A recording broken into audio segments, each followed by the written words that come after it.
afternoon, everyone. Goodness, I'm Nicky. Oh, was I live before? Nice. So yeah, I'm Nicky together with my lovely host slash co-commentator Demerine. good morning, everybody. So yeah, and as I've said, a few options. I guess we can start in 3, 2, 1. Let's go. So yeah, small options I've changed. Since we are running with double Joy-Cons, you can kind of left for movement, right for camera. You can kind of choose if you want it the same direction or inverted. I just kind of prefer to have it inverted on both. And the other was, what kind of is special about this game is we have a speed up. And in the PC version 5.12, we can actually choose between 2 times speed up and 4 times speed up. I mean, So we are gonna go fast in the literally fastest way. why would we not use 4x in a speedrun when we have the option? In most games, actually, because it's considered a booster, like kind of an outside influence. But in this game, it's just an in-game feature. So, yeah. Yeah, it was added in for the re-release of Final Fantasy XII for the PC, PS4 versions, and it makes the game a lot more pleasant at points, especially because there are a lot of fights if you're playing casually that are very, very grindy. Yeah, it was actually already released in the Japanese-only International Zodiac drop system. But that one never made it out of Japan. Probably because it was lagging horribly. So yeah, that one already had like most of the features we see in all the re-releases, the TZA versions. But yeah, it was just lagging so badly.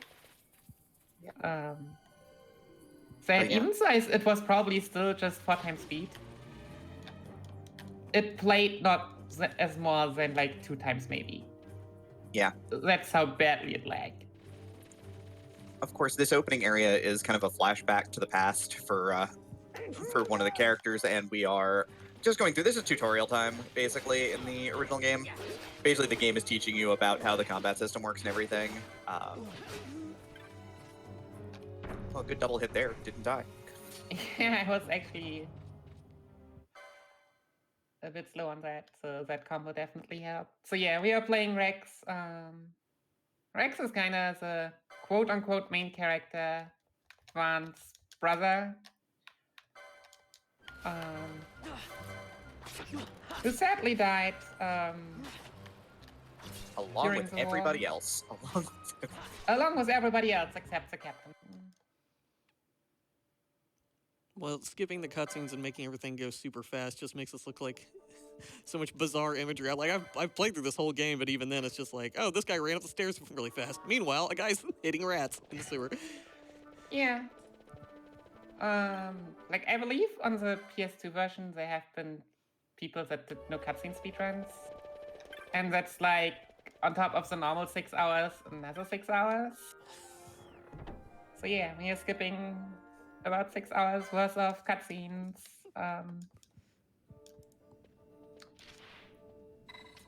Yep, we're going to learn about hunting logs here and the hunt system, because there are all of these specific monsters out there that we can kill for special loot and things. I believe this is the only one we have to do. I don't even know if we have to do this one.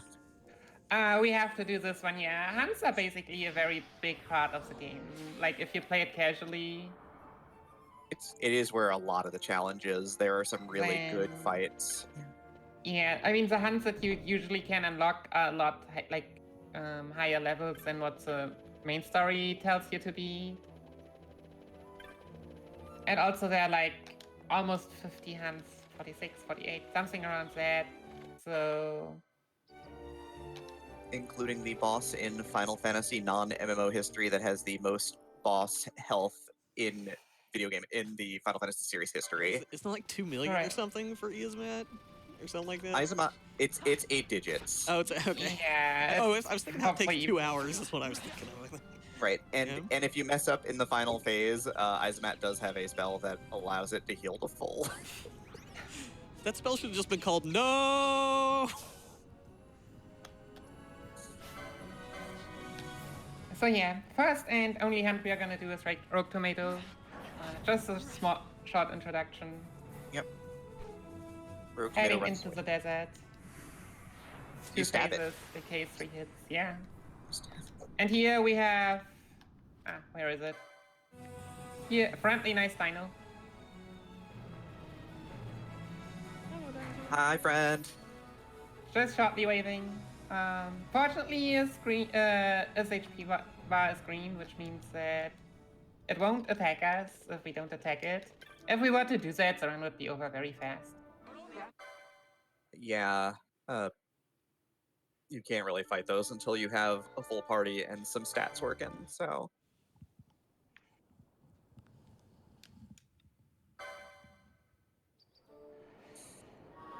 So yeah, story-wise, yeah, we went into the desert to get something that was ordered. Brought it back to our boss, who then said we could go do other things, because there's a big royal visit happening right now, so... Yeah, so what are we planning to do? Obviously, we want to go into the palace to steal something. I mean, that's how we get paid. We go steal things.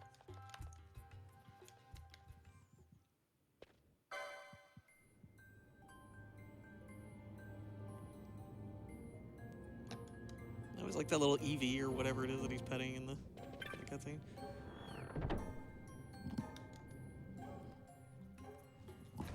Yeah, as kind of the boss of Underground, you always need your fluffy partner. Most mafia bosses have their cat.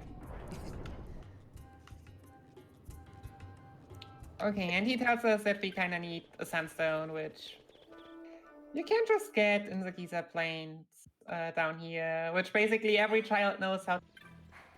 I don't know what's going on, but they seem to have a very safe security system. Yeah, there's all these wild animals and monsters around and everything, and they're in this little town in the middle of the desert, or well, in the middle of the plains, I guess, and everything's okay. But one of the kids is injured, and you've got to go and help them. Oh, and there's Penelo, by the way. I'm sure we met her before, but you didn't see it. It's fine. Yeah, she is kind of Van's childhood friend, and yeah, that's basically it. And she has tiny, adorable wings on her shoulder pads, so they're great. She's rocking those sweet Mega Man boots. Look, Penelo is fantastic. All right, and here we get to the nice edition of the PC version, which is called Trial Mode. Because we want a bunch of Phoenix Downs very soon. And for some reason, they thought that it's a great idea to, in Trial Mode, have the... I mean, the reason why the Diamond Armlet is here is because in ICJS there was also Trial Mode, but you couldn't bring your items or anything over. And since the drops were actually dependent, like steals and just chest items, actually changed if you equip a diamond armlet. They apparently just put it into the first slot. Where am I going? What directions? Tried to go by the minimap and that this took left for right. Okay.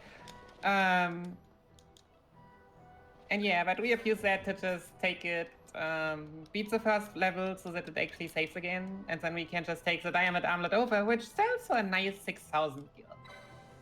Nice. So we get supply money now. Yep.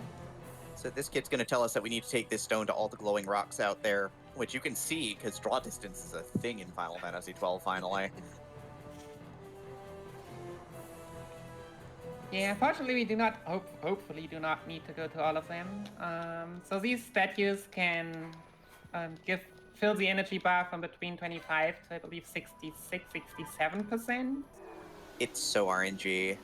It's very RNG. Like, I don't know how far for real because you never get to see those numbers, but let's say a three crystal is normal, so going to three statues. 2 crystal is very it's lucky, and 4 crystal is like please not. Even with the speed up, it takes like an additional minute. Yeah, the 4th crystal is like way out there compared to the other 3. So yeah, you're gonna see fleeing an awful lot. Not terribly interested in fighting pretty much anything. Bye, Pinello, you're dead.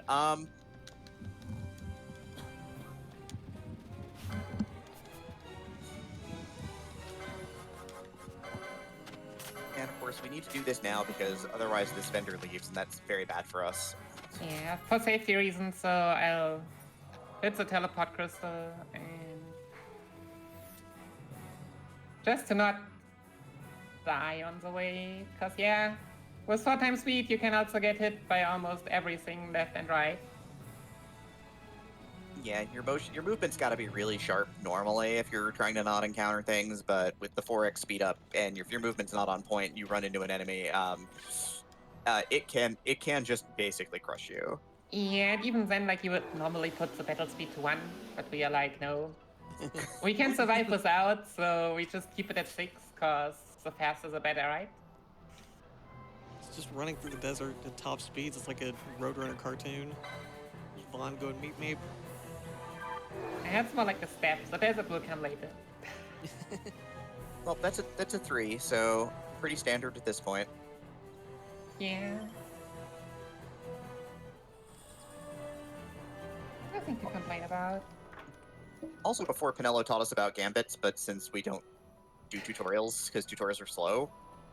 No, well, she says that she has gambits, so the actual gambit tutorial comes later, and also her gambits are activated, but we can't really do anything with them. We don't have enough abilities to do anything with them yet anyway. And they don't do. No, I think what she does is attacks the same character we attack. It's basically nothing. Yep. Okay, another short shop. We are gonna buy the OP early spell, which is Dark. Simply because Dark is the only AoE damage spell we have at the moment. Yep. And it's gonna be a nice early game. Basically what carries us through the first roughly hour of the run. Yeah, but you bought it, but no one can cast it yet. Yeah, that's something we'll take care of later. When we actually have more people than just Bahan. We're gonna fix things. It will be fine. But part of the game system is that there is the license board, which we'll see in a little bit, which in the original version, you had access to everything. You could get every skill and every spell and every weapon on every character in the game. Yes, weapon too, by the way. You can't equip gear without the license to do it. Because it's Ivalice, and that's how Ivalice works if you play Tactics Advanced. Fine, could you please stop blocking yourself? Thank you, Lord.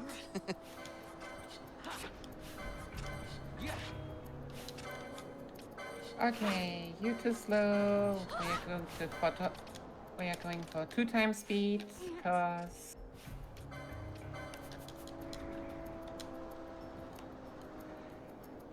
so what we're gonna do now is actually called Dustia grinding. Pretty well known. So basically what's happening is if all your characters have less than 10% of the HP, the rare game Dustia is gonna spawn at the screen. And Dustia's main thing is that it's undead, so what do we do with undead? We throw Phoenix Downs. And in theory there would only be 1, but by exiting the screen fast enough, without seeing like the XP and kill it, not XP and kill, XP and LP it gives, it actually respawns. Yep. And Dustia gives like 1000 XP at this point. It's a lot.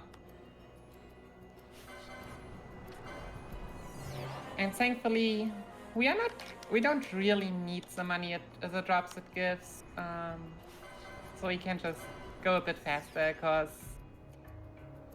yeah, if I were to try to get drops at 2 times speed, that would be kind of risky, and we really don't want to despawn it.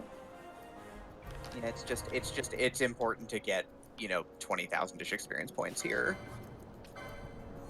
Yeah, we'll kill 19 for level 15. Thanks, random cockroaches. Don't target random. Random Concentress is a bit of a pain. No, we want Dustia. Cockatrice is just trying to take one for the team. Just, Why like, are we killing jumping in front of- Pinello? Yeah, Chad is asking why we're killing Pinello here. So Pinello's dead because experience split. Yeah, that's also the thing. So for one, it's easier to get her, like, what's easier, less than 10% or just kill off? And second, the experience that the party members, the active party members get from killing an enemy also gets split among all of them. Yep. So if Penelo was alive, then everyone would just get half. While later on, like Penelo is a guest right now, both C and Fran, when they join one level higher than Van's current level, and later on Bash, Ash, and Penelo join 2 levels higher than pretty sure Van's current level at that point. So it's just way more worth it to grind Van alone now before everyone else joins. Yep. And the fact that is a thing also leads to the most interesting speedrun category for this game, which is 1223333%. Which is a speedrun yeah. where you gain no levels in Final Fantasy XII. Good. Actually, in the remake, they were a bit friendlier with that. They invented New Game Plus and New Game Minus. Game minus. Yeah, New Game Plus lets everyone start at level 90 with your characters, while New Game Minus is basically what Demi was just talking about, that no one can get experience. So while, like, in the original game, you needed the Firefly accessory to not gain experience, which obviously didn't get that early even, and made the challenge a bit weirder, probably. Mm-hmm. Yeah, you can just say, start a New Game Minus run, and then that's it. You'll just always be low level. It is really, really amazing that you can beat the game without ever leveling up your characters. You can beat the game. I'm just not sure about, like, later on, like the big side quests, basically. Yeah. The big hunts in the end. Oh, so not everything is doable without the levels? Like, you couldn't do the Iasmet fight for like 6 weeks straight with no levels? See if you can beat. Yeah, the thing is that we'll not get there. There is a glitch which probably let you do most of that. Was DCG, right? Yeah. Where you kind of petrified a character at the same point you like closed a summoning. I'm not exactly sure how it works, but that just makes it that, for example, if you queue up a holy mode or like an item, then the effect capacity of, for that item will always be used. And effect capacity has been, especially in the original FF12, a big thing, because yeah, this game can only play so many animations at once. Mm-hmm. Which has been increased in the remake, and for this route is not really important. Great. Brief plot update. We got the Sunstone, we brought it back, we got the key to the sewers behind the palace, and now we are fleeing through the sewers because, you know, fighting things is slow. Yeah, I mean, these things give like, what, 10, 20 experience? Yeah, it doesn't come close to what Dustia just brought us. Yeah, we're not all about this at this point. We're just gonna dash through the sewers as fast as we can. Knowing the route through the sewers is incredible because, of course, it's all kind of knotted and up and down, and so it's easy to get lost. So yeah, we're not even really in, but here are already the first chests. Getting an elixir, because yeah, elixirs can just be useful at almost random points, just refilling your MP. Yep. And if you are really tight on money, they also sell for 777, which in the early parts is quite a lot. But we shouldn't need to do that. Should be fine. So yeah, now comes a few mini games, shouting mini game, basically luring the guards away so that we can go where we want to go. Yep, and of course the palace servants are like, "Yeah, you seem cool, kid. You should go get some food because we poor folks stick together because that's how this works." You're wearing a tiny vest, huh? I know how that is. You can go through. Right, but there's a pattern and a path to this where you yell at people and you bring them to where you want to go so that you can walk past them. Hey, Buckethead. If the guards catch you, well, you get sent back to start. It's a pain. Yeah. Hello. Had it happened like 2 days ago because corners and hitboxes. Yeah. Sometimes you just accidentally run into them. But yeah, you also have to like kind of find where to use a sunstone. There are like multiple options, but obviously as speedrunners we know which one we have to choose. In order to, unlock the store. Because apparently we know hidden doors in the palace that no one else does. Right, which makes a whole ton of sense, honestly, but we're just going to suspend disbelief for a moment and walk through this passageway that we absolutely knew was there. Yeah, because good old Dallin is a bit great mafia boss, knew about it. Or underground, probably just. Yep. Door slammed shut behind us. Yeah, which also has another switch. Apparently, because from the other side you can't even guess that there is a door.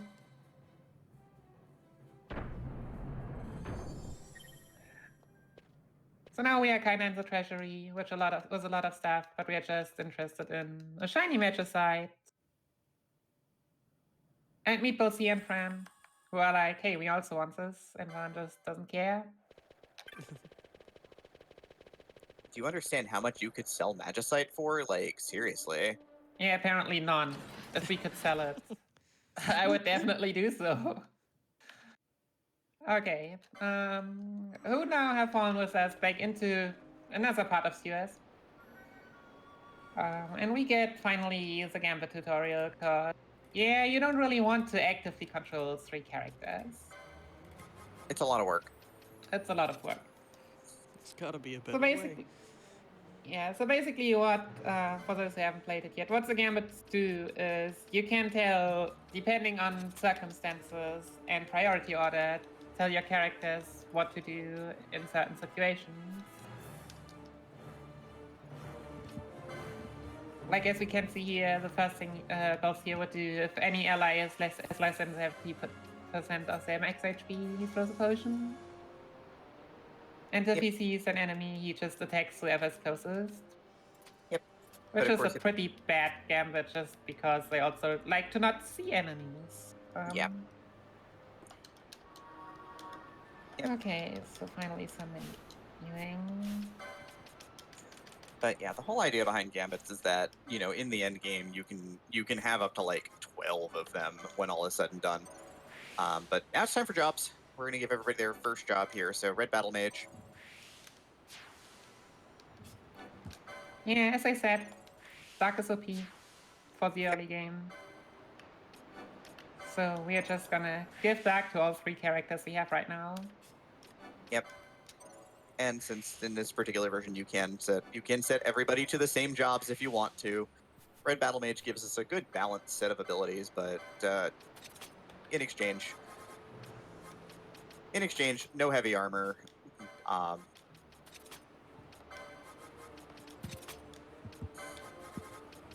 I forget, is this the version where you're actually allowed to change where you're allowed to like change your jobs later, or are you locked out in this version? No, so you can only... So that's also kind of different. So in the original ICGS version, we had 1 job per character. Yep. A fixed job. In PS4 and PC, they switched that and gave us the option to unlock a 2nd job after beating the Liars, around 1 hour in. And in the Switch version, you can actually go to the clan hall and have those jobs changed there again. From what I've heard, I do not own the Switch version. Yeah, I have the PS4 remake version, so PS4 and PC versions are the same. Casually, yes. Speedrun-wise, there's also a big difference, because in ICGS and PS4, you are able to manipulate steals and chest drops. While in the PC and Switch version, that's not a thing anymore. Which most notably, we won't get there, but ever since IZJS, they decided to implement what do we call the meme bow, the Seitengrad, which is an invisible weapon with really a high amount of damage, a high amount of speed. It just basically destroys everything. Which is an invisible chest, which in theory has a 1 in 10,000 chance that you get it. A 1% chance to for the chest to appear and 1% chance to actually get it. But if you can manipulate it well, Yeah, it takes a lot of the fun out of it. Takes a lot. Yeah, you don't only get one, you just get two, and everything becomes a meme. Right, Dark overpowered as heck right now. There was a required encounter earlier with 4 soldiers where everybody cast Dark once and just dropped the entire group. This is Weird Flaming Horse. Weird Flaming Horse is going to die very quickly here. Yeah, only thing to keep in mind is that if we lure the Great Flaming Horse into the water, it takes double damage. That's twice as fast. Yeah. And that way we can at least skip one of the 2 bushfires it likes to do.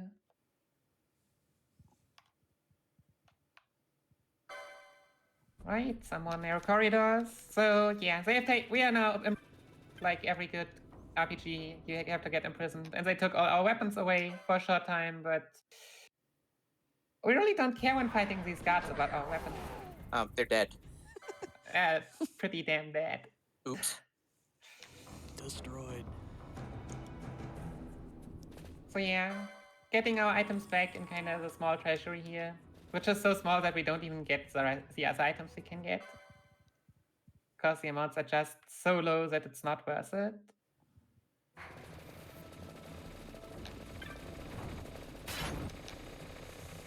Right, more mages here, but again, not worth fighting it if it's not mandatory right now.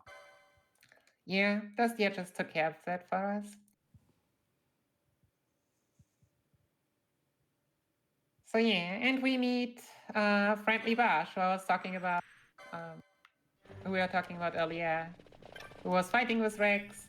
Rex died, he's alive, Van is pissed.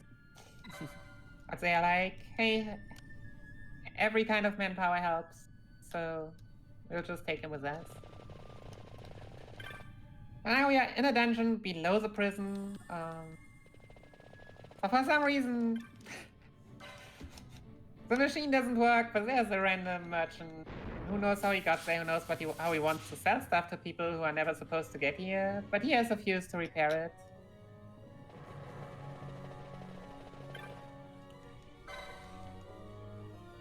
So now we have a nice charge counter, which tells us how much kind of electricity there is right now.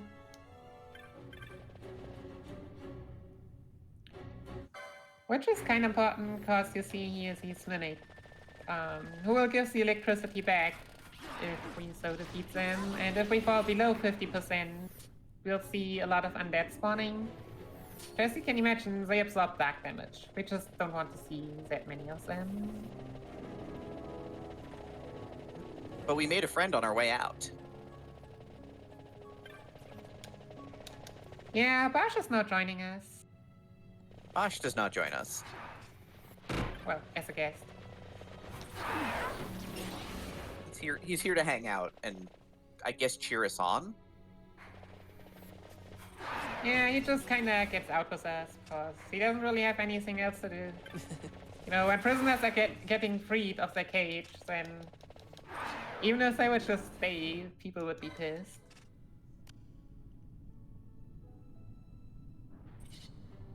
So yeah, we have to take a small detour here to open a gate. Mm-hmm. Or if we also completely ignore the mimics. Of course, we need 30% of the energy.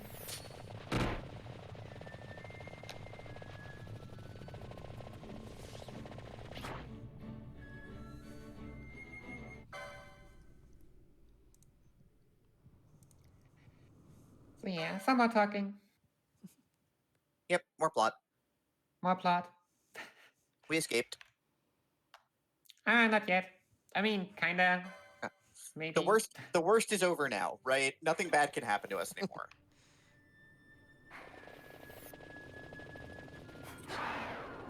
would it be okay to go through some donations while Vaughn and Yeah, company sure. are sprinting? So we have a $10 donation from French Toast who says, so, Weird Dreams, that was, I would describe my feelings about that game as, thanks for playing it, I guess. Reverend Gumby sends $50, says, thank you for sharing those weird dreams with us. Wandering Mind says $5, says, trans woman here, happy to see my speed sisters put on a great marathon for a great cause. And we have $50 from Hupfen, who says, had to donate during the first Final Fantasy I ever played. I know, late to the party. Have $1 for every million HP that Easmat has, and put it towards Knuckles and Knuckles. And Knuckles? A lot of knuckles. So yeah, I actually got the skips when a Nick Queen like animation attack. Most bosses have one, and most also like barely get it off. Sweet. So we have fasten killing Where are them, we? but only in real The time Estes and not in Sand, by the in-game look of it. time, because Let's back to Rabanasta 4 times before speed we also makes shrivel up. enemies 4 times By your stronger. leave, Captain.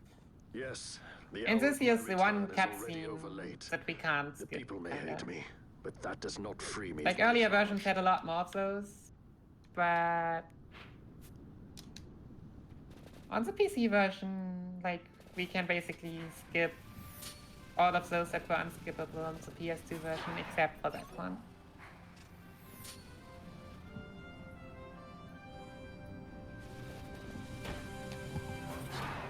Yeah, having taken the crystal in Nalbana, already activated it. We can go here. And just take that small shortcut. Yep, just gonna poof home. This means we can't wave at the T-Rex again right now, but that's okay. Oh, No. We'll meet other T-Rexes, but that T-Rex, sadly not anymore.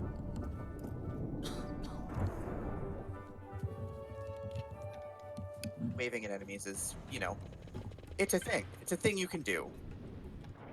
And then you'll accidentally attack them when you're playing casually and realize why their bar is not aggressive.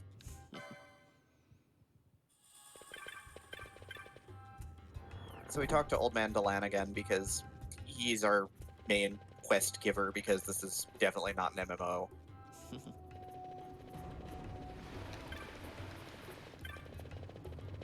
Yeah. And he's like, hey, I have a job for you. Deliver them to other people. And he's like, how will I find them? They know you by now. And they've seen that I've given you that task. They'll find you.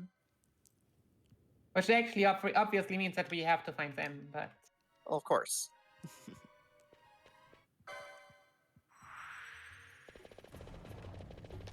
Basically, Dahlan is the godfather. Yeah, meeting Vash again.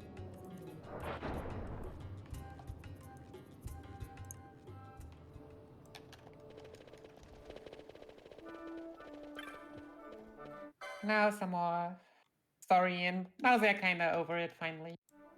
Yep. Vash basically saying, you don't need to believe me, believe in your brother. Who's dead?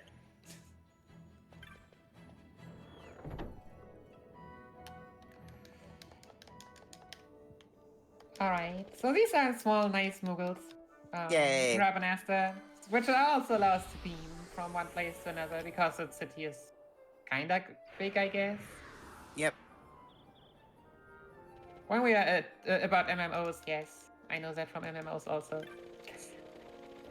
Yep. We're going to Cities learn are about... big. You have your teleports. Yeah, and then we're going to learn about airship fast travel, because this is absolutely not Final Fantasy XI. It's Final Fantasy XII. I see it on the overlay. I'm paying attention. Yeah, but I mean, both C and Fran are sky pirates, and Fran wants to be a sky pirate, so we need to get some airships, because...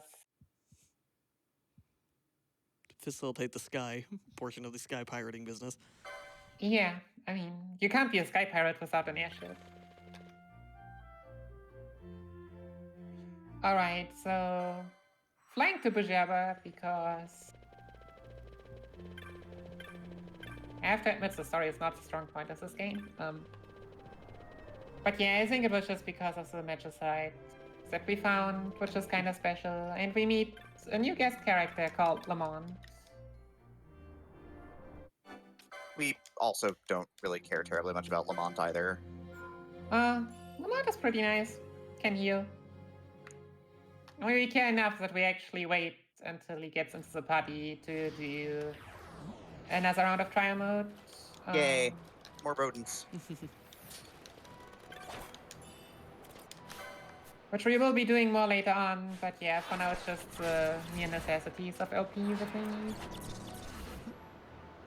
The extra $6,000 doesn't hurt the cause either. No. Consistent $6,000 are just always nice to have. But here's the power of dark magic, just allowing very rapid AoEing of enemies. Okay, so the reason now in stage 3 I was actually running forward was in order to kill that kind of hidden boss, the right messenger. Problem, as it turned out, though, is if everyone else dies, well, that one is not really part of it. So we've just now not gotten the 18 LP we'd get from killing it. It's kind of sad, so I'll just try to kill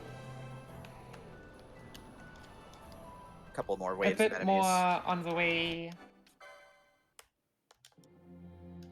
somewhere. 18 LP is not a lot, thankfully.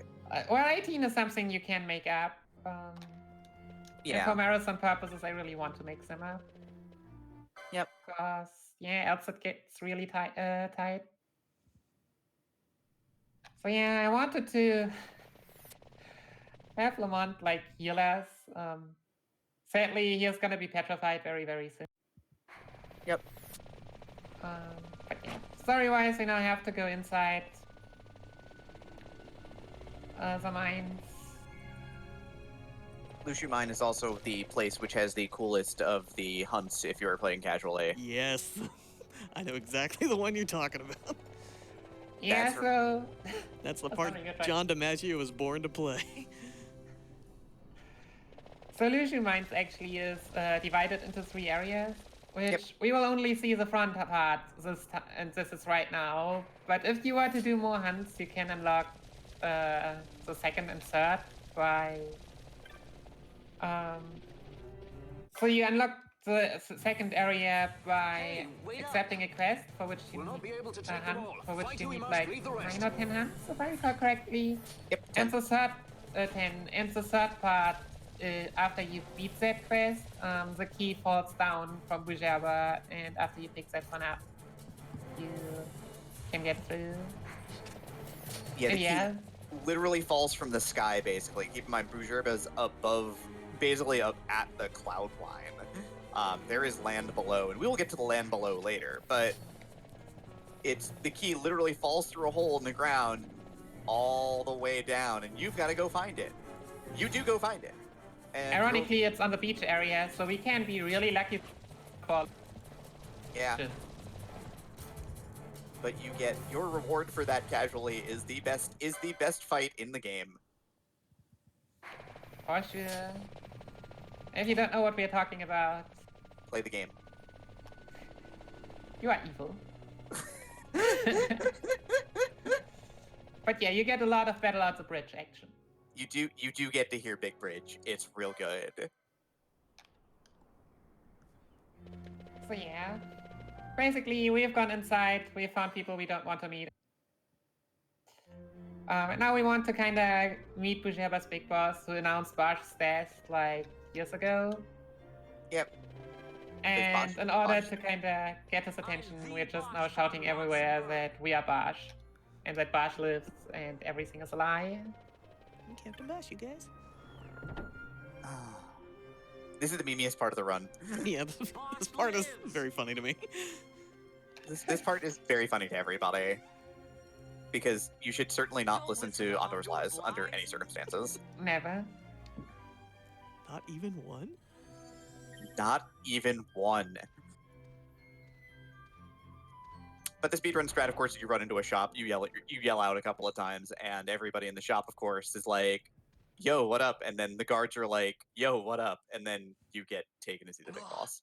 Yeah, so there are kind of a few officials who give not like 2%, but 20 or 25. Mhm. And so you go into the pub where most of those are.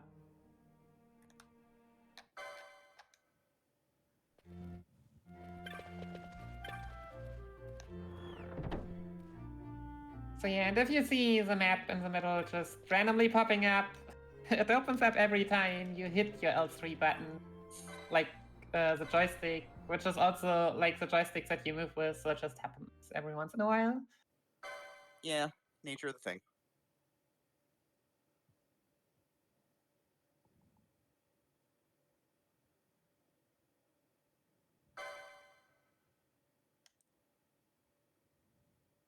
Big boss basically tells you, hey, look, you're making me look bad. You know, go do other things. Yeah, we have the Princess Ash of Ashilia Benaga. I don't know, from Damascus. Who's basically captured, go and rescue her. Yep. Just go with it. Just go with it, Nikki. No one will ever know that you didn't nail that one because you nailed it. It's fine.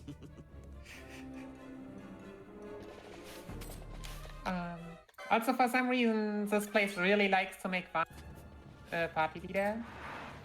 But we really want Vosler to be our party leader because Vosler has equipment and hence, like as you can see, the front person always gets targeted the most. Mhm.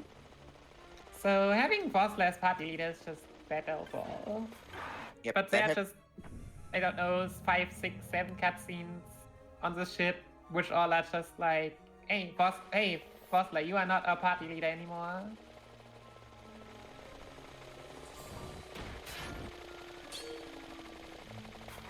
But yeah, normally you run through those laser walls and you get extra encounters and you have to fight them and all of that. But you know, you can just run from pretty much everything. I've not tested it, but I've actually heard that it doesn't even give more encounters if you hit the lasers. Take down Nice. the leaders and the others will follow.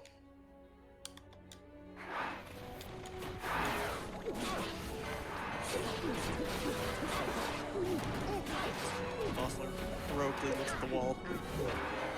Yeah, so notably Vosler, so we can also like tell guests what they do. We could change the gambit. And what's also important is that Vosler has Traveler now, which will come in handy later. Because yeah, Traveler can deal a lot of damage. So there are a lot of like what damage it deals, but most importantly, if you use the 990 to 999 steps since the last time, that will deal 10,000 damage. Also, Yes. because this is a marathon run, I'll just sit at Crystal. Don't care. Because I've recently run out of MP on the next boss.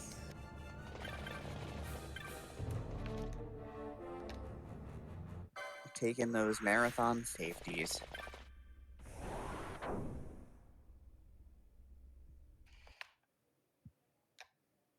So yeah, before getting into this room, there was another cutscene. Like, there were like 2 or 3 cutscenes which all would have made one party again. But we really don't care about that.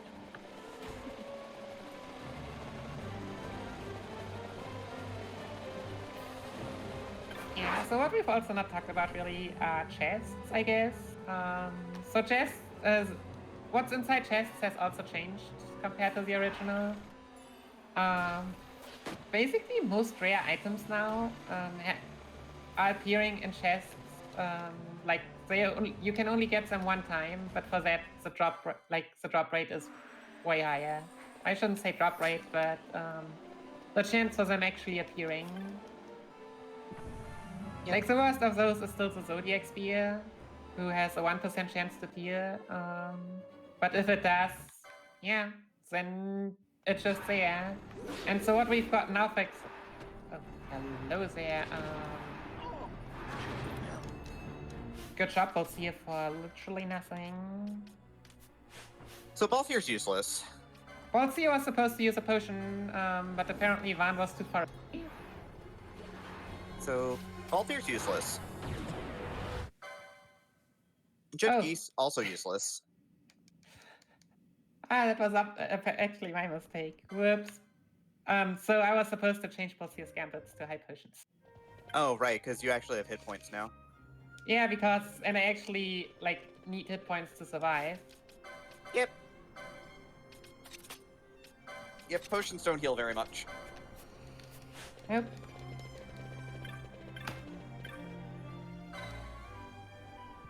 we're back. We gotta talk to Big Boss again.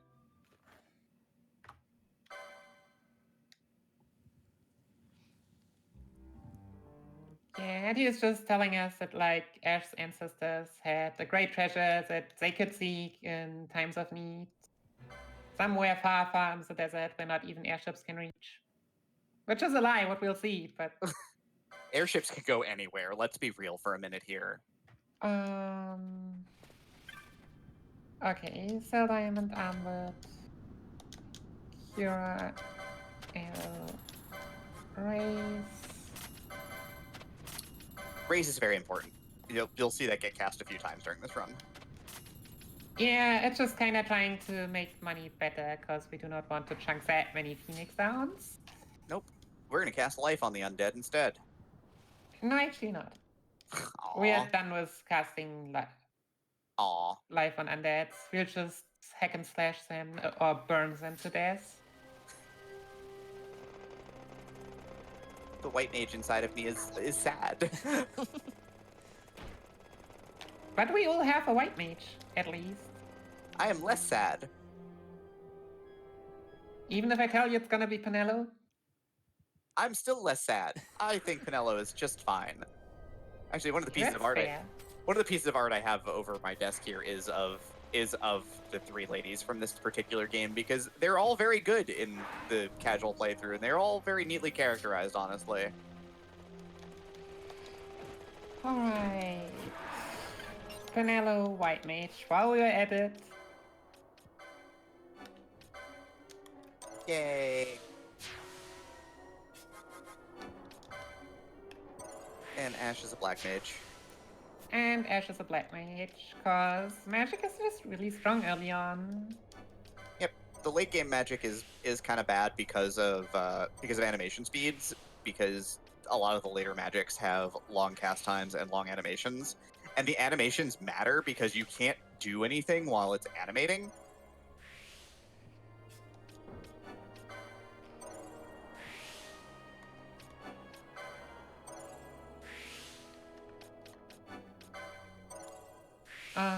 Yeah, I mean, in theory, you could run through. Like, if you were tasked, the fastest way to get through the game would be by using a magic route. Yep. But that's A, not really been routed yet for the PC version, and B, we are just not tasked. And the setups are way more complicated, and you want to keep your setups to a minimum with 4 times speed. Yep, because of course, if you're not set up right at 4 times speed, you will die.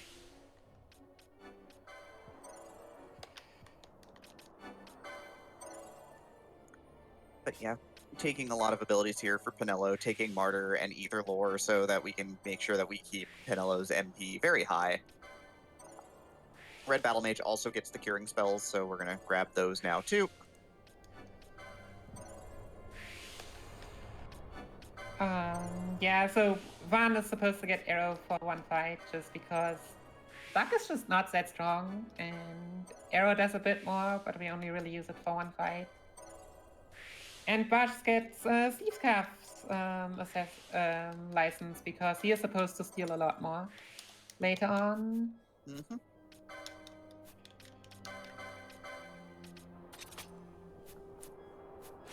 Oh, nice. Hello, Pineapple, another rare game. Nice. She has, like, I don't know, a 20% chance to appear. It's kind of a usual number for rare games. Not gonna fight it, but you know. Also, Neat. I really don't like battle type weight. Yeah, battle type weight is nice when you're menuing a lot and you're just trying to play casually and Alright. be safe. So 359. So on the next boss we will use it. We steps between 349 and 358.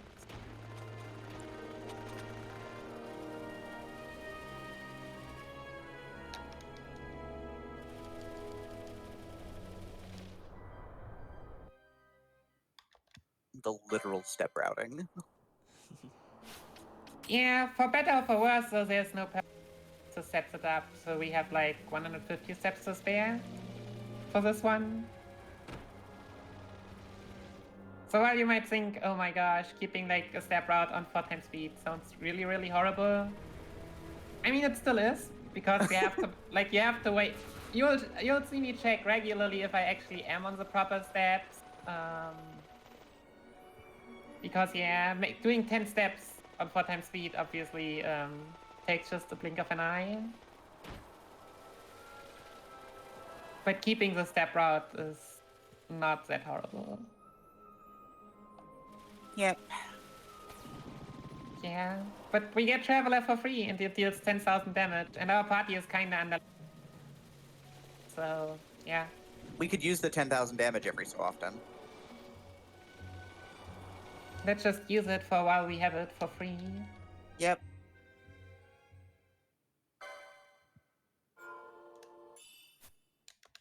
$10,000 damage.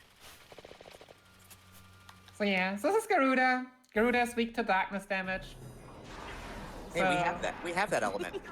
Yeah. You'd have messed with the wrong party today. Like, you can do some neat side quest stuff to, like, get an item that reduces its HP by quite a lot, but we can also just Do the not thing. care about that. Do the thing we've been doing for the first hour of this run.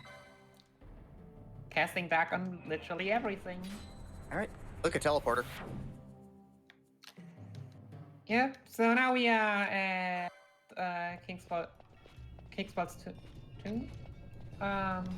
The place we are supposed to go to. The next place in the plot line. Yeah, welcome Demon Wall. This is the first one, which is kind of an optional boss. So we just run. Yep. You could fight it. Fighting it at this point is incredibly dangerous and not very wise, even with the extra grinding.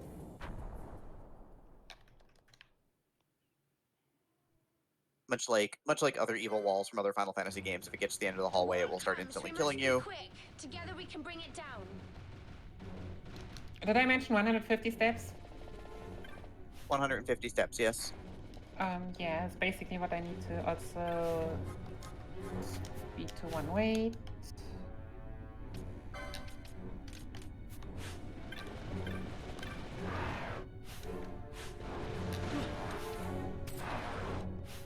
Bob's dead, surprising no one. Yeah, he was already pretty low, and there we go. So yeah, Demon Wall has like 10,050 HP or something. It's like very barely above 10k. 10k. So doing 9930 with 1 attack is very good. Yeah, the rest just happens by random dark spells. And then we leave. Then we move on, more cutscenes that really don't want Vossler to be the party. Alright, parties to change. Yep. Something Nethicite, something missed.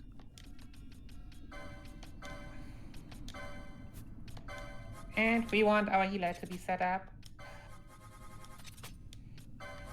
Cura, Raise, Gold Needle. Gold needles a safety just in case of getting petrified. Yeah, the chance in here is fortunately pretty slim, which is why we also only have 3. Can't believe you're speedrunning a game where you buy 3 gold needles. I had to find out that that's actually not enough, but yeah. I mean, for now we are kind of tight on money. Yeah.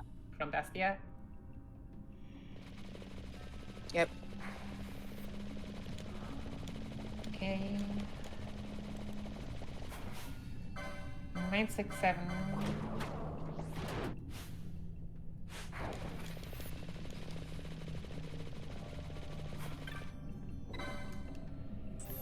So yeah, basically we have to go left and right path.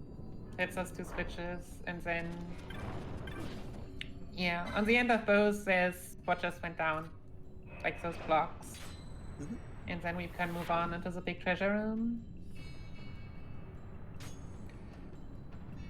The only thing to note is that what we pick up, so we've picked up this book, which, yeah, takes away enemies' buffs. And on the other side, we are gonna get a haste mode now. which is just a consumable item that casts Taiska on the whole party, which is just nice for also the dangerous and long-taking enemies. Mhm.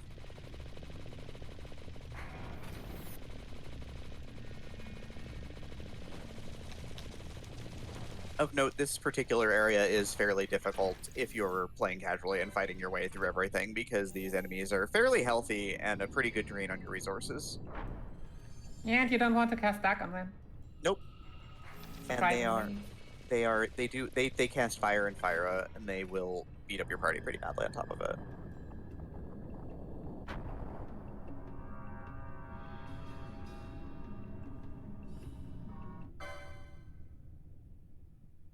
Needless to say.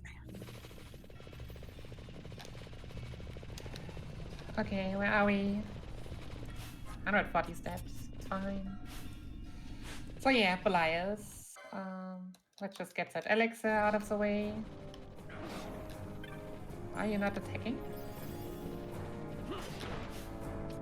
Oh. Yeah. Because he is supposed to cast Dark, right? Right, you're silenced.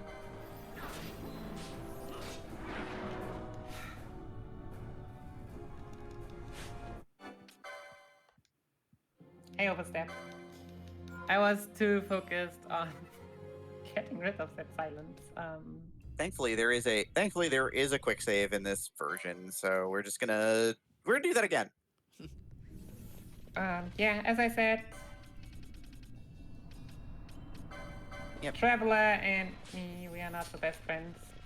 Yep. Traveler's damage resets when you use it, but also if you overflow the step counter over a certain number, then you will do 0 damage. Get the shot mode in.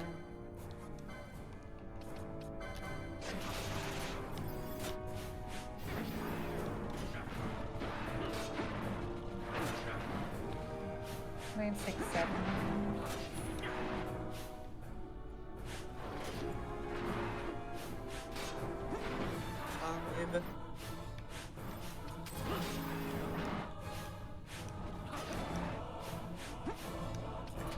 So yeah, and here it is kind of important that we managed to Traveler, because like while you could do the Demon Wall, we are just too low level to release a tank Firaja, which is like the animation attack Belias does.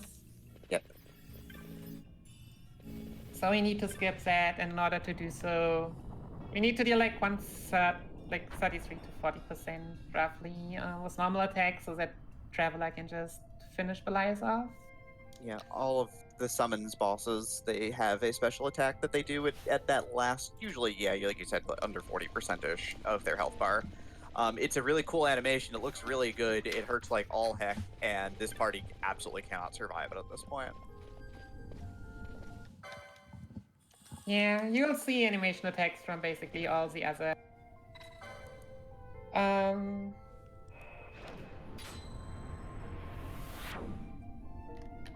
Gosh, I know my game.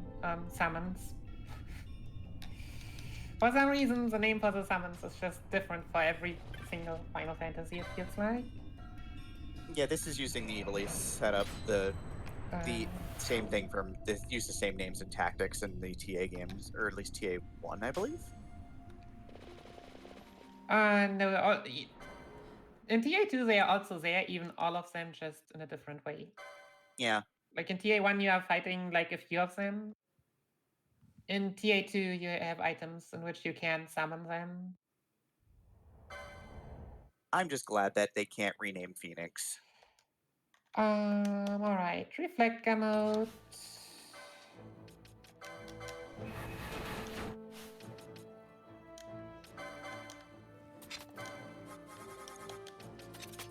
Speaking of some upcoming bid wars, speaking of a completely different Vaughn, if you want to rename the characters in Legend of Legaia, the current leader for Vaughn's nickname in that is Noah.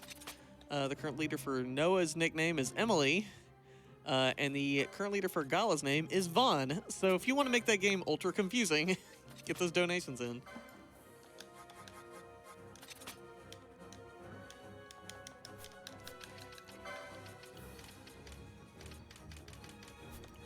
Why? Oh gosh, I'm not sure if this works now. So yeah, Vasla put a cane on it. So he's a jerk and he's stabbing us in the back. He doesn't even have a spear, he's got a sword. What's up with that? Yeah, no. So sometimes people just die early on. I'm not sure why. Probably just targeted by all of them. Yep. But we Like, throw the roll. Yeah, it just happens sometimes. We have tried to find like different ways to do it. Like most of the time it just works. Sometimes. But yeah, gonna throw the reflect emote to not get blown up instantly at the start of the fight, and then Actually, so the thing is that most often, like we have casted a lot of magic, but the problem is that our good friend Vosla has reflect. but Vossler's not our friend anymore.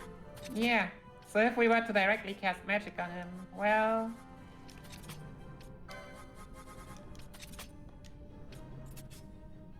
we would just get it reflected. And arrow. And also to note, and which is why magic route is so good. You see, every magic we cast gets since it's AoE gets reflected 3 times, which is why it made also such a difference at Vanda, because instead of like 2 times 3, we only had 1 times 2. So we are not just lacking half; we are lacking 2/3 of our damage. Mm-hmm.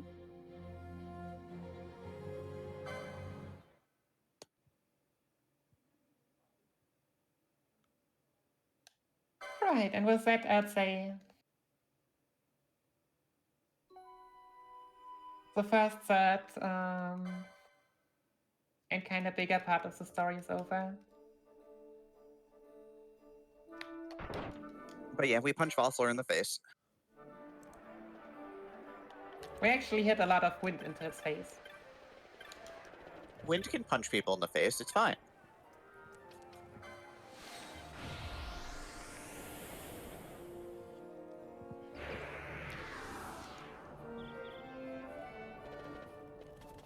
Yeah, also if you thought we went fast, watch this chocobo. Sorry, and I'll go Okay. ahead, please. Yes. This is a good animation. I like this. Whee! They should have done a super, like, quick version of a Chocobo theme while this is going on. By the way, we have $250 from Kenners. Says, as someone who's playing a lot of Final Fantasy XIV recently, loving these Final Fantasy speedruns. Loving your donation. That's awesome, thank you. And of course, yeah. And of course, the sped up Chocobo theme, of course, is from Final Fantasy 13 too, not this game. We are not gonna hear Crazy Chocobo, sadly. What a good song, though.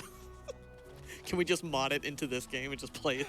The boss music, the Rabanastra music. Every single song is Crazy Chocobo. But sadly, we cannot ride the Chocobo anymore, so... But yeah, as you've seen, if we thought we went fast, chocobo even has a... And when that goes off, then we go. So we come out to this camp on the other side of the world for some reason or another, because plot. Because it's the only place we can go to right now. Because it's here. I wish Vaughn had said that. Every other place is blocked by invisible walls or story. I need to get through your town. I need you to give me a job. I can't go back to my town. A Final Fantasy is happening over there. So yeah, he gives us a Jaya stick, which we can give to 2 different people. One is like the righteous person to give it to, and the other is... I don't even know what the other one does. We assume the other person's kind of a jerk.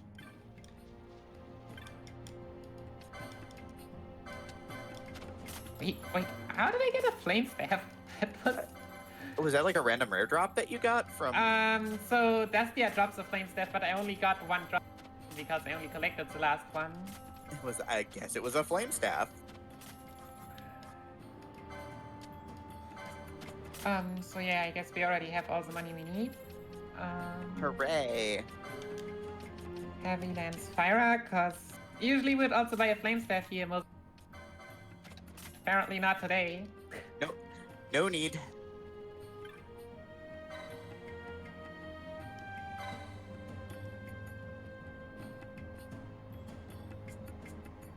So yeah, now we are seeking Zelda here.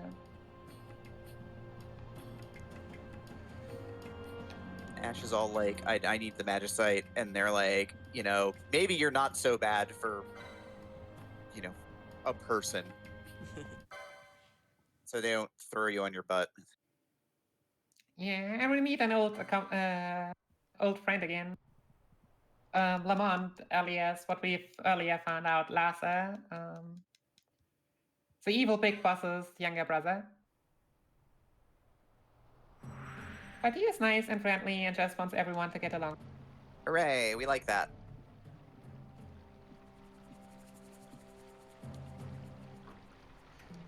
And also those curing spells, so that helps.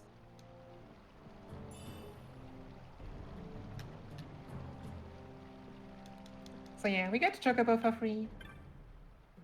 It only costs 30 anyway if we come back later, which we will, but we get one for free now. So we're gonna ride it again, aren't we? More of Yeah, this. of course.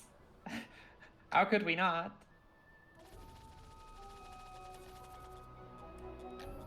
So do we have any other donations while we watch the Chocobo Dash? Well, there are some incentives coming up that I do want to push. So for Sonic Mania, the uninterrupted OST requires $1,000. We're only sitting at 10. I would really like for that to get met because I think anyone who's played Sonic Mania knows that soundtrack is extremely good. Another Sonic Mania incentive is Sonic Mania and Knuckles mode, where you can just arbitrarily add Knuckles to the game, as should be a mode in every game, including Final Fantasy XII, I feel. We're sitting at $427.84 out of 1,000, so if we can get that met, that would be pretty great. We have a very awesome Sonic block coming up later on in the marathon, so let's see those incentives met.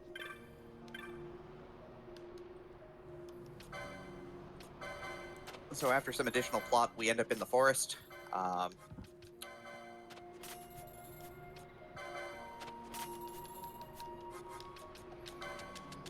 Can actually grab some mage armor here. There we are. Yeah, we are gonna menu.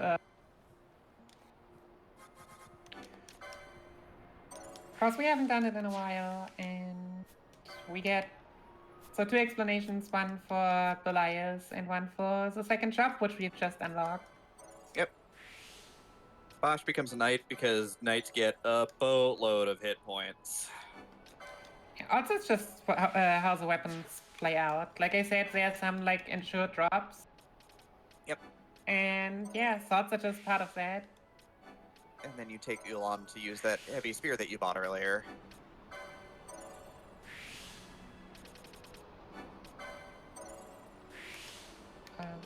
That's the button I was looking for. Oh yeah, Notion, I need to really kill more stuff. How far behind on LP are you roughly? It should still barely work out, but obviously I would like to be a bit safer than barely working out.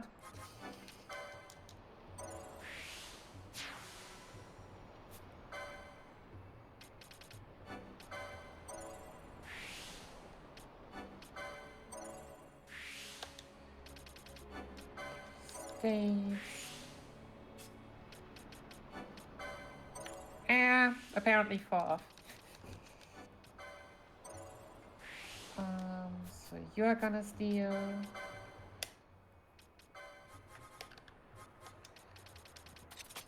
Just gonna steal. Just gonna take stuff. Run past monsters, just steal their stuff. I think that anime guy stole my wallet. And yep, gonna start equipping fire because fire is gonna be very useful in a minute. And optimizing these two frames. Yeah, also to note that not only is fire the strongest spells that we have right now, we also have the flame staff, which at least doubles like our fire magic. It should be double. Oil is triple if we were to use it. Mm-hmm. So heading back to trial mode for one, so that we can go into our next in-game grind. But first, we need to grab this. We need to grab this diamond armlet. Yeah, because money is always nice. And yeah, now you can already see why we like to have both.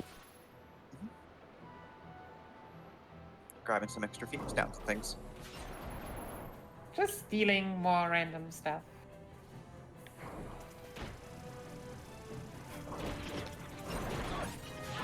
Yep. We don't even care what it is. Well, we kind of do, but we really don't.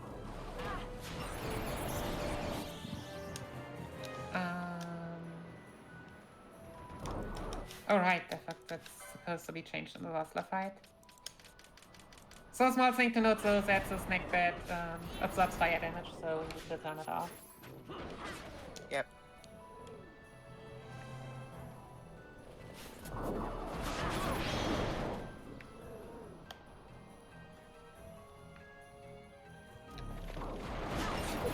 And of course, if you're doing this particular mode casually, you can get some pretty busted stuff in trial mode. Yeah, most of the stuff is pretty late, except for one, but we'll get to that later, because it's not gonna be the last time seeing trial mode. Okay, Panello bubbles here.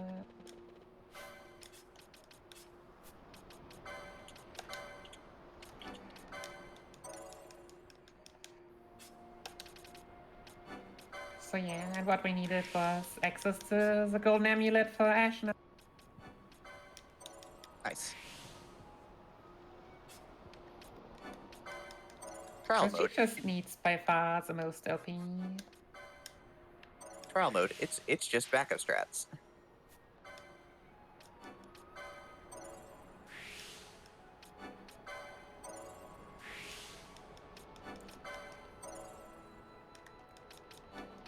But yeah, you get like, I think every round of trial mode gets DLP.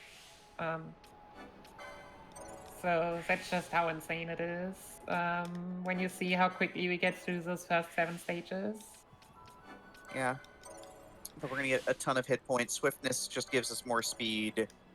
Inquisitor is another way for Penelo to keep her MP up to continue healing, because it's when you deal damage you regain mana. So a lot of these skills are very useful. Again, a lot of the second jobs we take are Bushi or Knight because they are very easily accessible, very high hit point gains, which will keep the party alive through a lot of things. Yeah, so the job combinations, for Bash we have Knight Ulan.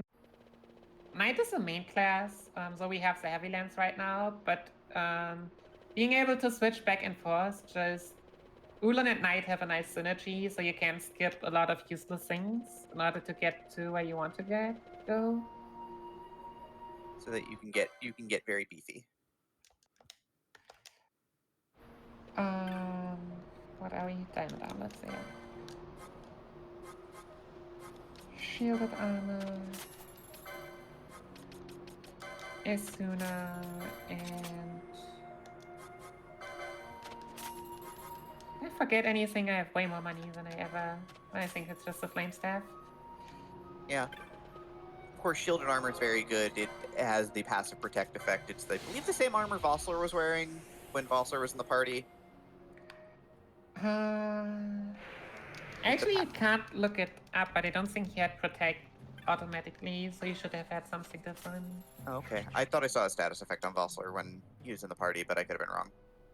I'm used to that. But yeah, considering that shielded armor also, it's just such a good armor. Yeah, also, just gonna keep moving around here. We've basically finished up in the forest for now. Yeah, so the forest was Fran's home, but since she ran away, the forest doesn't like her anymore, is what at least the fellow Vieras say. Yeah, they're very superstitious folk. Also, these bats are weak to fire. Actually get- not, we are just that overpowered. These bats are weak to Nicky because Nicky's good at video games. But yeah, we want some more LP in order to have enough LP regeneration grinds. And for that we need to kill some bats. That's unfortunate.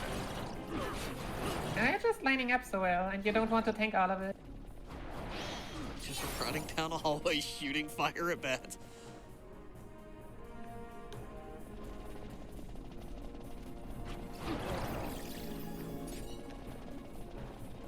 Also, Nicky, I don't know if anybody asked you, but did you have a runner's choice for donation, or runner's preference for donations?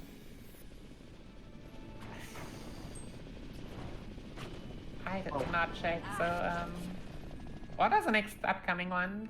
The next upcoming ones are the Sonic ones, the Sonic Mania Uninterrupted OST and Sonic Mania and Knuckles. And then the one after that is Untitled Goose Game. The goose will remain a pretty goose. And then the one after that is Hug the Goat for Undertale. So those are the ones that are coming up later. Let's go with the goose. Let's go with Goose. The goose is Alright. very powerful. The goose is very, very powerful, so yeah, we need War Mage Enhancement. Basically, whenever we defeat an enemy or we deal magic damage, we get MP. Which is basically all we are doing, so... It is basically the entire speedrun at this point. But yeah. So normally this area is a big switch puzzle, leads to a bunch of optional bosses if you're on hunts and things, and it can be a bit of a pain if you hit the wrong buttons. Well, you get attacked by a bunch of enemies. Also... no, this has to be turned off. Gosh, we do not want to attack. So yeah, we've hit the switch, we pushed the button, and look, a bunch of jellies have shown up. And they're Go away. just everywhere. So what is to note is that we have chain level... Okay, we can make it so. So chain level levels dictate how many drops you get and how the chances are for rare items. Yep. And they kind of increase randomly unless... so there's some tech involved to it. But for us, most notably is that if you don't pick up any drops, then after 7 to 10 enemies, the chain level gets increased by 1. So from level 0 to level 3. And since we want the rare items, we'll just don't pick up drops in the first room, because usually the first room is not enough to get up to that chain level 3. And just collect from now on. So what are we doing with all these rare drops that we're getting from all of these jellies? So the two normal drops are water magicites, which are just a bunch of money. And the rare ones are teleport stones. As you might have seen, teleport crystals also need stones in order to work, and we need to get a few of those drops to move on. And the other are float modes. Float modes as well, as the name says, inflict floats on the party. Which on one Earth Elemental boss that will come on later, and some areas which just have a lot of traps, is very helpful to not lose your mind on.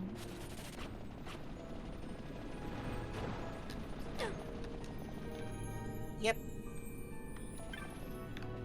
So yeah, we are gonna do 5 rooms of these jellies in total.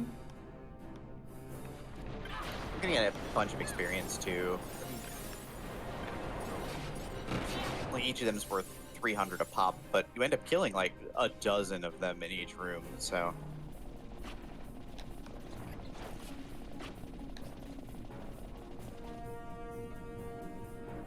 And you can also see that those big HP growths are helping a lot. As you can see, the party is, sitting in the mid thousands in terms of hit points at this point. Yeah, you would be surprised. Like one level gives around, but a single level can make such a huge difference.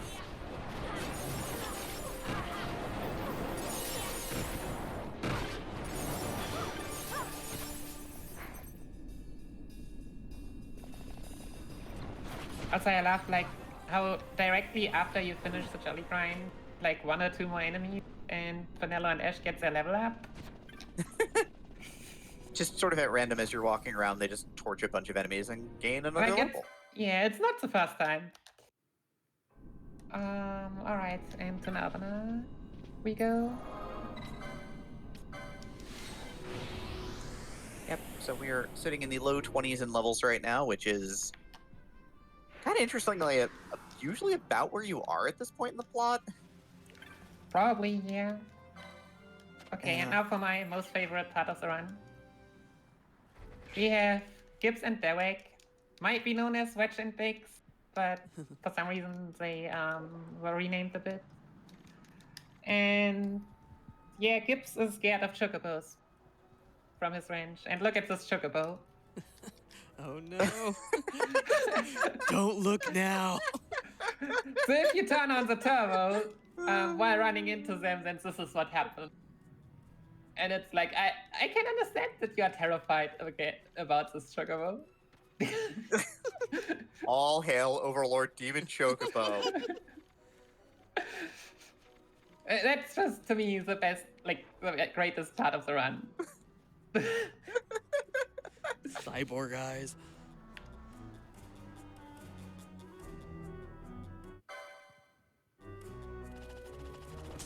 And back to this.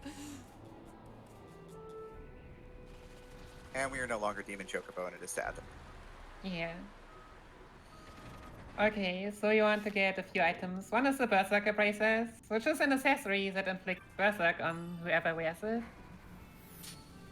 That one is confirmed, so that's a nice one. And now we are going for a 20% one.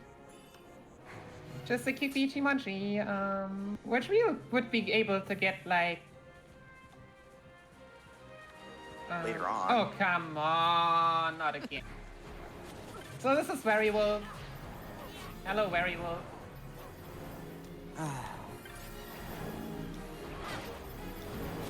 So usually I turn off the gambits in order for the elemental target me.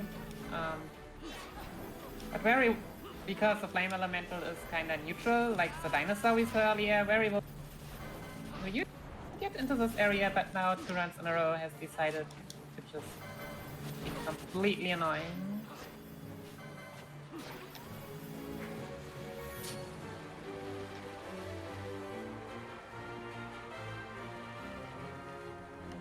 Oh, last I tapped to stone. Oh well. We didn't like Larsa anyway. Oh, we kinda do. I mean, Larsa's useful enough, like, in a plotline sense, but... It is so Larsa's- backhanded. Larsa's kind of a jerk. Like, Alright. like Larsa's part of the empire that you're trying to take down, and there's your Cherry Blossom Blade. Yeah. First try, so basically average. Okay, Yep. so I'll just unpetrify Lhasa. It's a quick way. By touching the gate crystal and healing everybody to full. Thieves' Cuffs.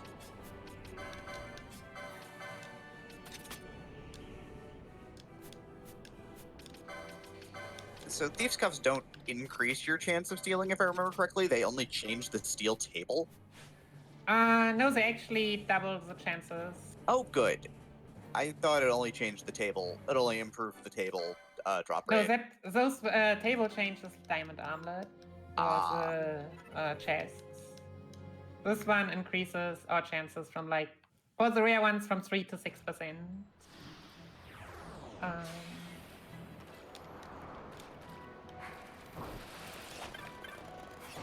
So most notably, in the 3rd stage, we can steal a weapon from the Cactoid, which is called Kakata, which is really, really strong and can inflict confuse on hit. I've never gotten it, so either I don't get it or I will get it and it will screw me, but if we get it, we will obviously try to use it.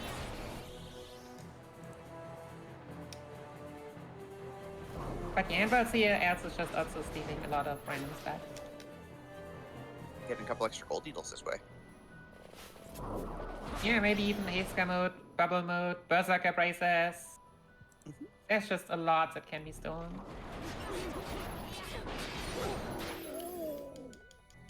So yeah, and we are gonna do this now five times. So Yeah. Bubble if you modes. have any donations, then now's a great time. Let's see. Well, wrong thing I clicked on there. Let's see. Well, to promote some of these upcoming bid wars, there are a few different sprites that people can choose from for the Dragon Warrior randomizer. In the lead right now is the Princess of Moonbrook. In second place is the Female Sage. Third place is Nara, and actually tied for last place, I guess, is Nara and Princess Gwaelin. If you're a big fan of Dragon Quest, you'll know who all those are. So if you want to see any of those as the sprite for Dragon Warrior Randomizer, get those donations in. And just a reminder that for Legend of Legaia, Vaughn's nickname is currently Noah. Noah's nickname is currently Emily, and Gala's nickname is currently Vaughn, so that's going to be baffling. For the Undertale character name, the leading name here is Frosty. So if you would like to get your donations in to change that, that's currently leading to $275. And for Odin Sphere, the character route, currently Gwendolyn is leading $25, but if you want to see Mercedes or Velvet, get those donations in. Odin Sphere is a rather lovely game. It's got very pretty artwork, so if you like those other two routes better, then yeah, get that money in. It's all going to a great cause. I mean, I'm exceptionally partial to Odin Sphere because reasons. Odin Sphere is very, very good. I enjoyed it very much. I've seen Demi run it quite a bit.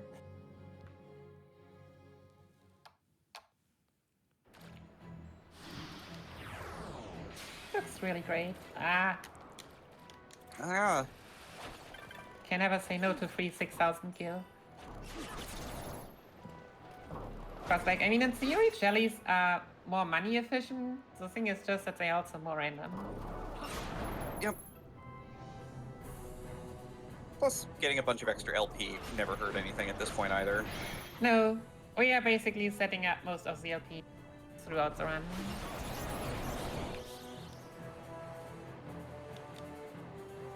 We'll obviously still use the LP we'll get later on, but it's more like... Yeah, also we got another Haska mode. Nice. I wanted to test to use that on a certain boss. So we get 5 Haska modes total in a run, which are in chess. And those are pretty much set on 5 bosses where you want to use them.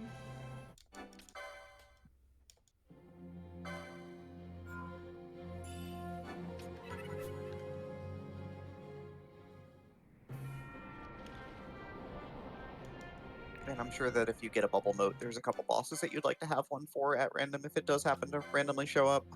There's actually one boss at the end where I want to have 2, which we can get at 2 of the bosses. Yeah.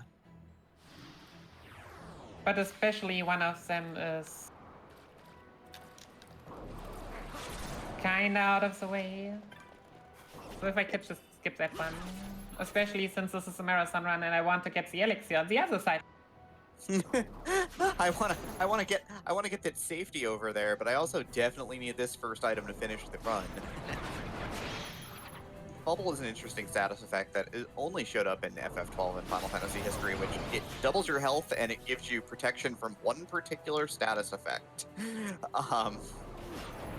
Which you need for one particular boss in the endgame, if my memory serves. But we'll get there. I'm sure Nicky will explain it way better than my fond memories of this game will. It's making me want to play this game again.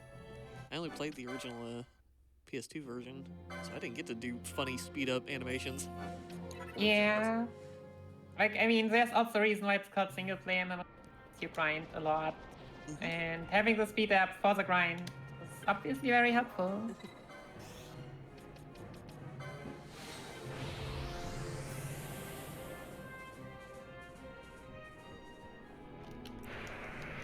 Alright, and the last one.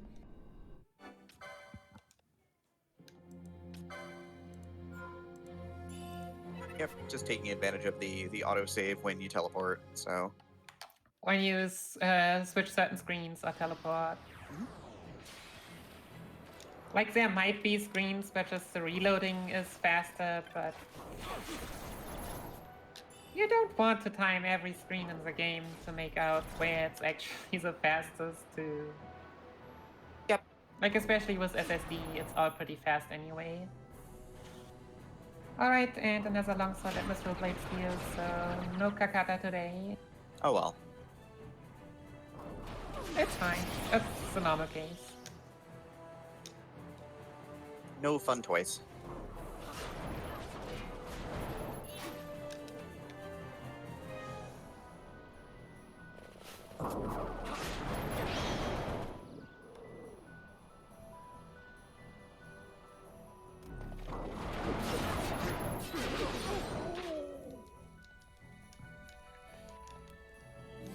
Okay, now to get rid of all those LP. Now it is time to become very strong. Or very healthy, at least.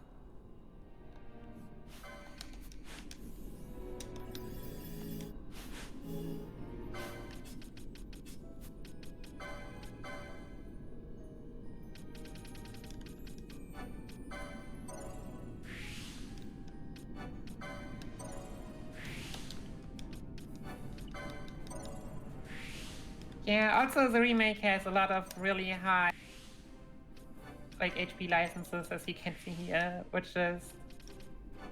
Makes life a lot easier. Yeah. Like low-level challenges, but also here just... You get so quickly, like just an additional over 1k HP. Yep. And of course taking a bunch of the Battle Lore copies that you can grab here easily that are not a ton of LP because they're the early ones. Yeah, also swiftness, because you always want to go as fast as possible, right? I mean, going faster is better than going slower. Last I heard we're speedrunners, not slow runners.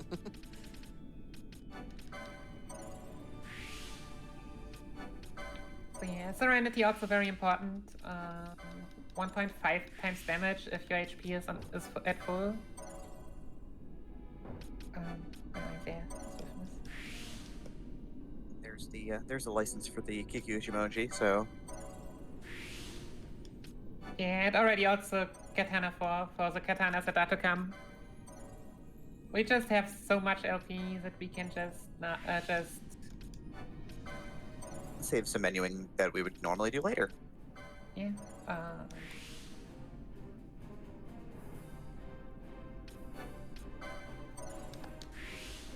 Okay, what did I pull here?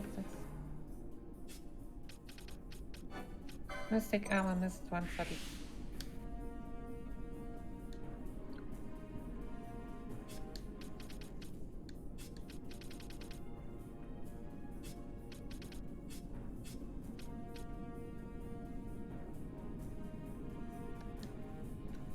I'm confused right now and I don't know why.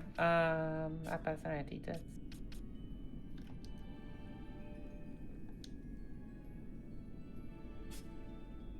Oh, okay, I completely... Missed something along the way? I was suddenly in Penelo's stuff. Ah.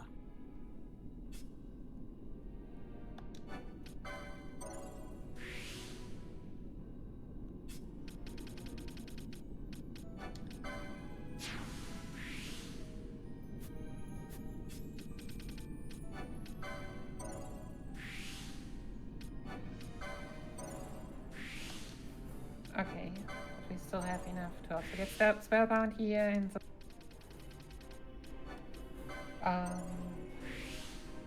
Nice. HP 3.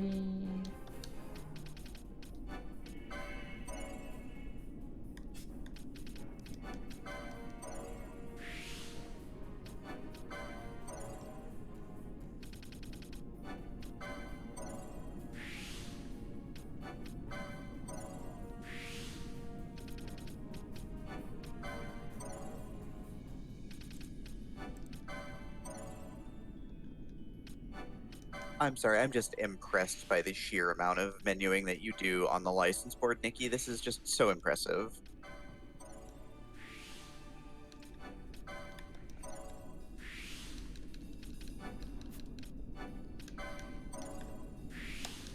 Remove all optimize. Berserk braces. Golden amulet.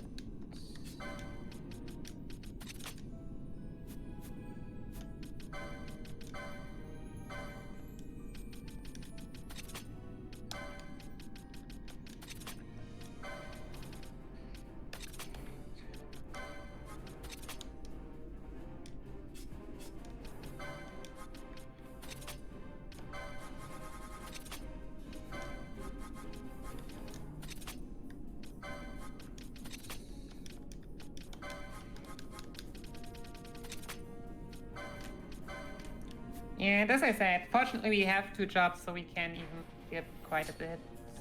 Yep. And so Pinello gets switched over to Spellbot. Yeah, it just turned out that it's just the fastest and easiest to have 2 damage dealers and 1 healer, and not 3 damage dealers. Yep. Tiamat can be a little bit annoying. Yeah, fast disable guy. Yep, which locks down your abilities. Which is why we just try to like spread them apart a bit. Yep, having a dispel bot's useful because their bosses are very notorious for just taking the time to stick status effects on themselves. Be it some of the ones that you've seen in other games like Protector Shell. There's one particular boss that likes using the reverse status, which makes damaging abilities heal and healing abilities damage. Fortunately, that's post-game stuff. Yeah, that's an extra fight, but you know, we could dream. Yeah, also we did cast a lot of the spell on 2 float modes. Alright, that's the bare minimum we need. So no float mode here. Because Tiamat just casts a bunch of reflector on itself. Yep.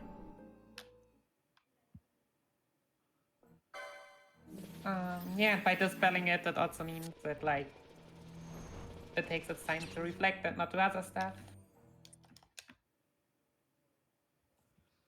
Yeah, we are gonna run into quite some traps now because we don't have a. But these traps are not that dangerous. Nope. There were spots later on.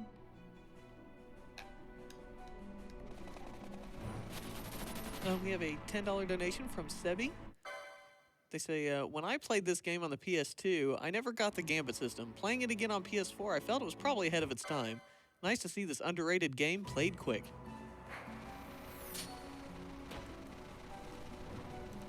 Yeah, it's probably just the way to try that you actually control what all 3 characters are doing without directly control. Like else, like in FF13, the other 2 just do whatever they seem fit. Yeah, it ended up working out really well. And so we're at Bur Omasas now. We're at the weird religious town because this is where the monks are.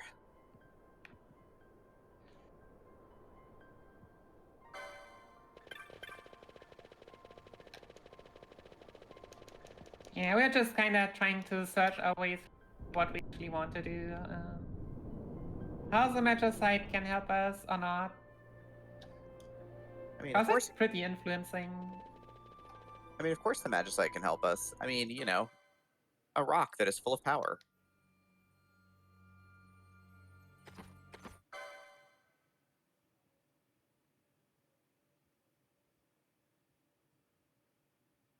So yeah, and we say goodbye to Lhasa. Was nice having you as a healer, but But that's why we have Pinello. We love Pinello because she's a Yeah, healer. now we have Panello for that.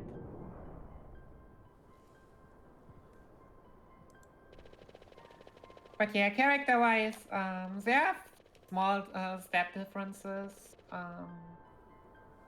for each character, but most notably it's just the amount of LP and XP they come in when they join the party. Yep. We sell a bunch of random items.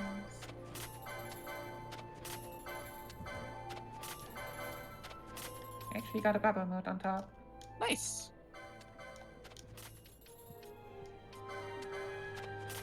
Oh yeah, also...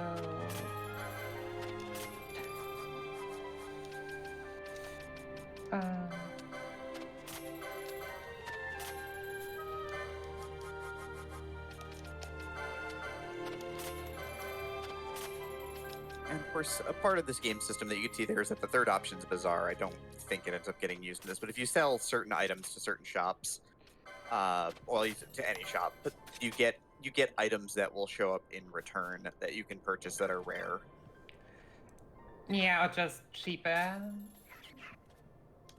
Very rarely, I think even either of those two. But yeah, it doesn't get used, sadly. It just... If you would want to use it, you would have to look at New Game Minus. So I can promise you it will be used, but in any percent, there's just nothing available and well, good enough that we would want to get it. Yeah, nothing easily accessible. I mean, you get some of the really nice end game gear that way, but it's so hard to get, even just casually, if you know how to grind it out. It's a grind. Yeah. There's just no presence like in FFTA 2. Where you're like, yeah, I'll take this, it doesn't take too long, and it is really damn... No.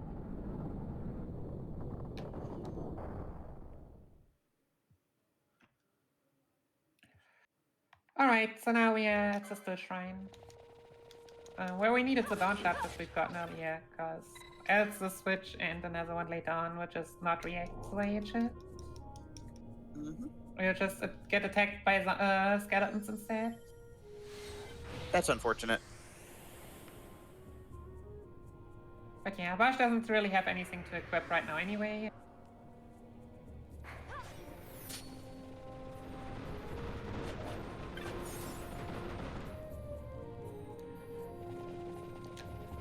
So yeah, and you could still pretty well fight through here, but the amount of LP that you get in trial mode Just makes everything way better. more. And of course, Ash is geared up with that Berserker bracelet now and the Kikumoji, so she's gonna hit fairly hard. Yeah. Berserk has some nice and some not so nice things about it. So as you can see, the Berserk character just runs a lot. Which, considering we are fleeing all the time, yeah. Like as I said, we could potentially steal another Berserk bracelet. Two characters are slow, and you can't control the Berserk character directly anyway. So what it also does is it deals more damage. Its ATB fills faster, And it's immune to confusion. and it's a fairly significant chunk of damage too. It's not a small amount. No, it's quite a large amount. And of course, yes, like you said, too angry to be confused.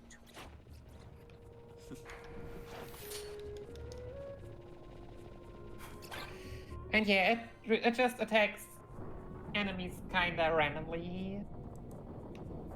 But the difference is just still high enough that even on some bosses, where we don't necessarily would like, where we would like it to not be random, we'll still use it.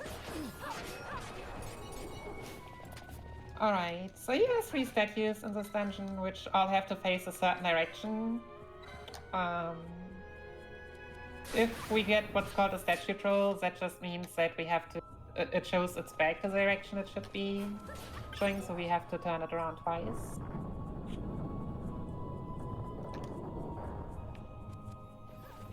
Okay, also I should flee so that Penelo comes back. Can heal us.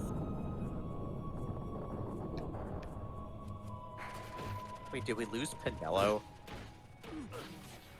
Well, I wasn't fleeing all the time, and then she was just more or less fighting together with another clockwise bar. With Ash.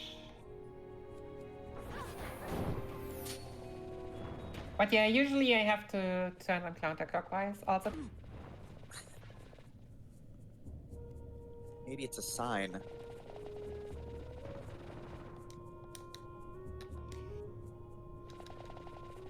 So yeah, coming up to the next small boss, Venuska. Venuska is quite a pushover. But the theory about Venuska is that in here, heavy equipment makes characters slower. So basically in this case, Bash. But Bash is not that much slower even, and Ash just destroys anyway. Yeah.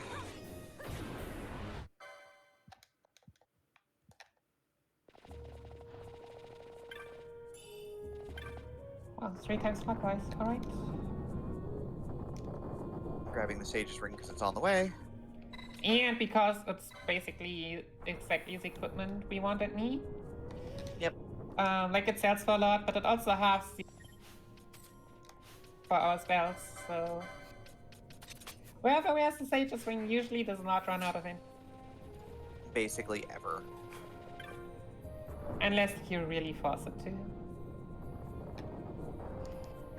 Yeah, I mean, the level 3 magics are fairly expensive.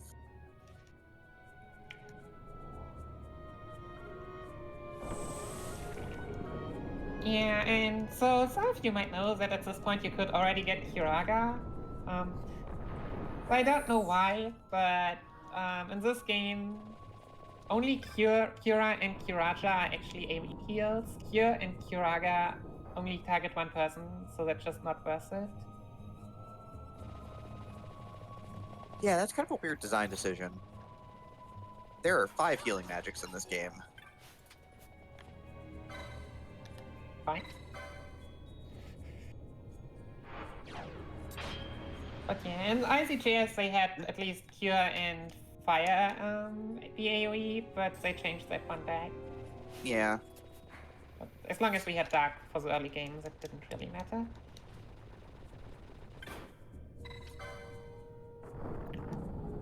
Alright, coming up next is Mateus. We got the bubble mode, right?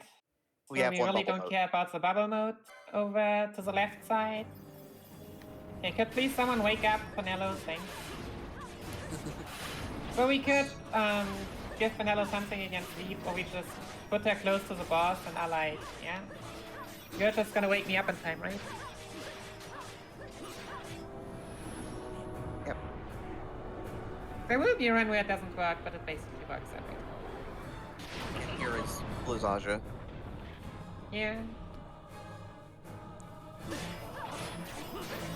So tier Okay. 4 ice spell that only Mateus can use.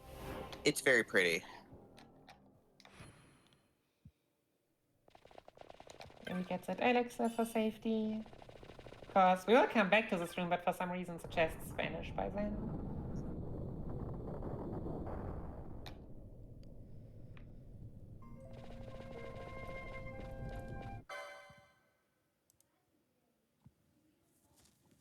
And yeah, and here we now get the Sword of Kings. Basically what the Sword of Kings story-wise can do is destroy the Magicite. And then we kind of have to decide, are we taking it or not? Yeah, gone, sadly. And we are like, well, we just keep the options for now. We'll see how it goes. We're gonna play this by ear for the next hour-ish. It'll be fine. Like, why not have the best of both worlds, right? I mean, besides the fact that they just... Outside we're hitting, like, actions, like buttons and stuff, while Gambit's on high speed can be really annoying. Which is why for, like, the later 4 parts where it matters, you will often see me, like, turn off the Gambits.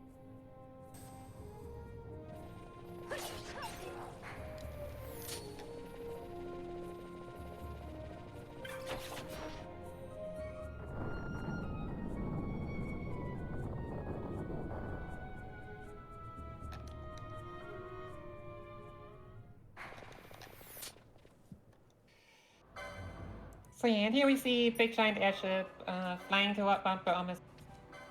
We are kind of suspecting, well, We should probably head there now because airships are usually bad things because it's usually how the bad guys are getting there, and that's bad. yeah. Mountains Now on we fire. see everything in flames. Well, basically. Yeah, basically the whole place is on fire at this point. I mean, considering that it's raining, it's probably as much flames as you can expect.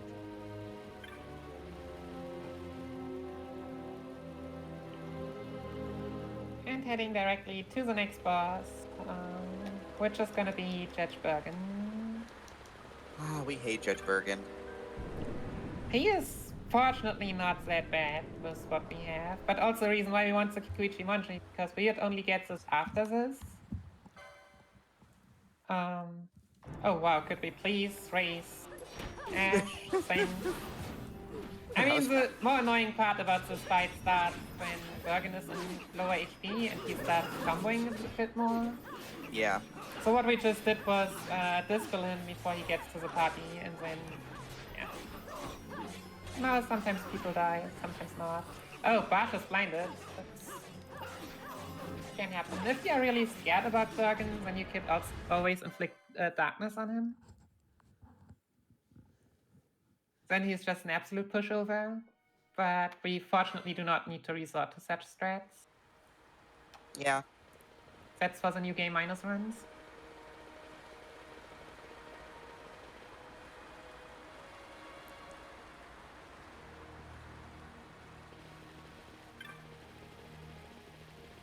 Like in the plot line, Judge Bergen is like of the judges is like the hardcore bad guy.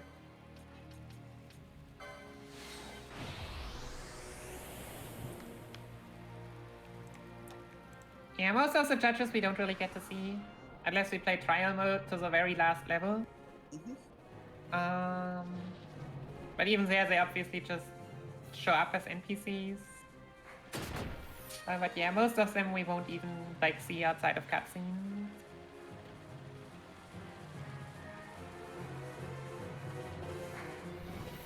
Like the judges are important in the plot line or something like that. Yeah, they're kind of like the enforcers of what Vane's the main wants to do. And there are some judges who want to reform the system and make it better. And then there's Judge Bergen who wants to punch everybody.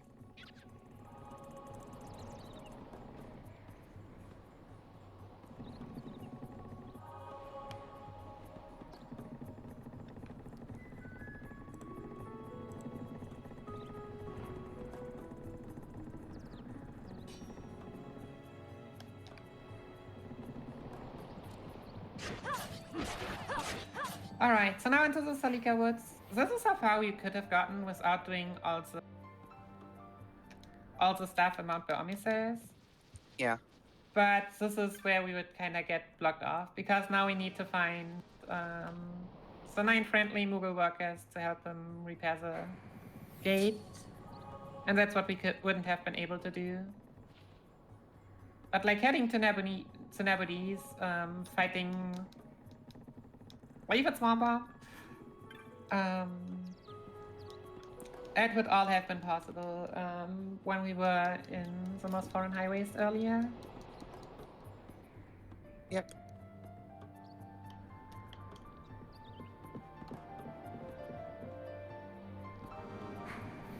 So yeah, short fetch quest.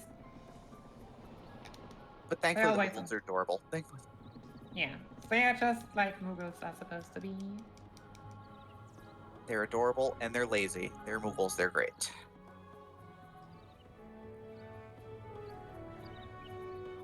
But they are not just cute. Like, you could look at them and be like, yeah, that's how I would imagine my Moogle workers. Right? It's a generally good style. Like, I could not imagine FF13.2 Mark to be a worker. Let's be real here. No, I'm trying to imagine Mog from 13.2 lifting something and I can't do it. Maybe because also Mock is always the one who did it. Yeah, the evolution design of the Moogle is kind of interesting in just how it's a little bit different than, you know, than the more puffy or heavier Moogles from other games. And of course, sadly, if ever you've played Final Fantasy Tactics, you know that in Ivalice, Moogles go extinct. No. Yeah, it's a little sad, not gonna lie. Get no more Moogles and no more airships. Yeah, it's weird. But they have Magicite, like we do.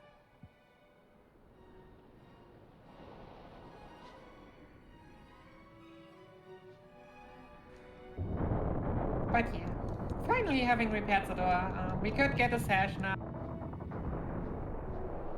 by talking to the Moogle boss, but like the sash gives I think 20 speed, which sounds awesome since it's like you can only have max of 99, but it actually only makes like 3% ATB speed, even less. Like the increase you get is kind of minimal. So it's only really worth it for weapon classes that actually scale with speed. Looks at the bows, which we were talking about earlier. So yeah, if you were to run mean bow, then it would be worth a lot more.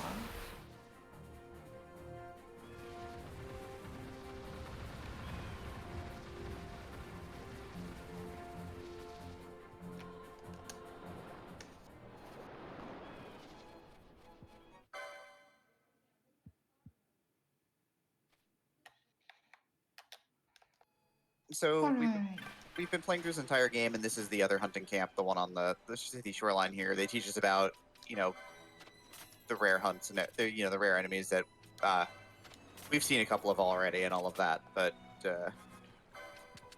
more importantly, though, it's shopping time.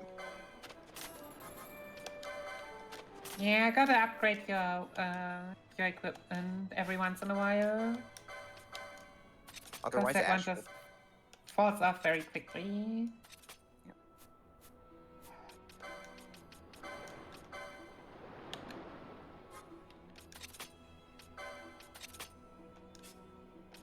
Also Faraga.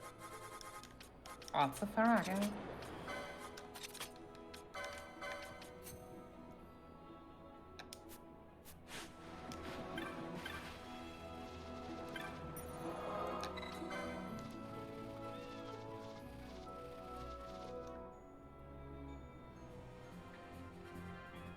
So here's kind of what we do the last part of a bit more active grinding, because we are still a bit low level. Also go away, Dino. So we are just gonna cast Faraga and stuff, and if Ash is full HP, then yeah, I mentioned Serenity. That's why we want Serenity. We're just basically one-shotting everything except the Dino. Yep.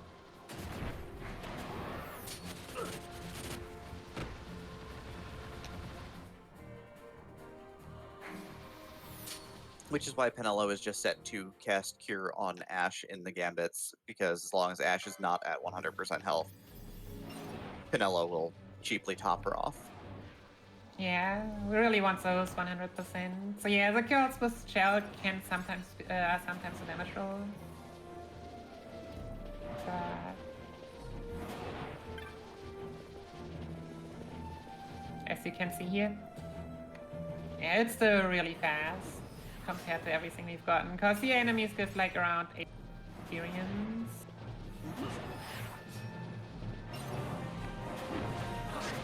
Which is like 4 times as much as the jelly could have given us. Plus, you get to see the beautiful scenery in this part of the game.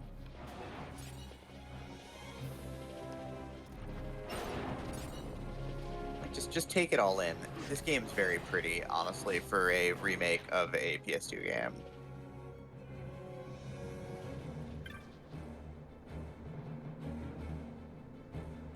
So yeah, here we have to accept the fake basically to move on, cause yeah, we want to go to a cave, but since that's kind of the bad guy's main capital, we can't just fly there. But we have to, like, go through the underground. It seems to be the theme of Final Fantasy XII. Final Fantasy XII, we're going through the underground. Yeah. I mean, else you would have Final Fantasy XIII, where you run through cities. Corridor Simulator, Final Fantasy 13. All right. I mean, there are many games about that, which we don't need to talk about, but I think 13 just has a lot of scenery, and while here we have caves and inside buildings and such. Yeah.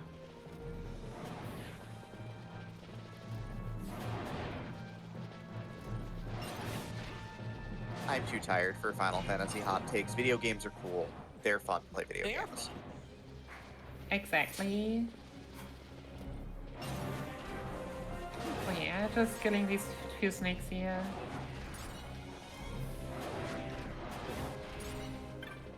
Yeah. I just see why Faraga is so nice. And these parts can even be used without reflecting on yourself or anything.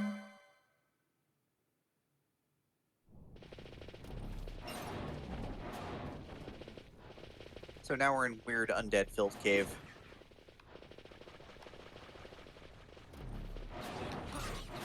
Alright. And now coming up to some... Usually they should be chill, but as we all know with RPGs, should and could. So we have the 5 minis who can afflict status effects. We need 2 Firagas to kill them, and our gambits are not exactly set to kill status effects, because yeah, she's just gonna heal us before she casts this, you know? But this went well enough.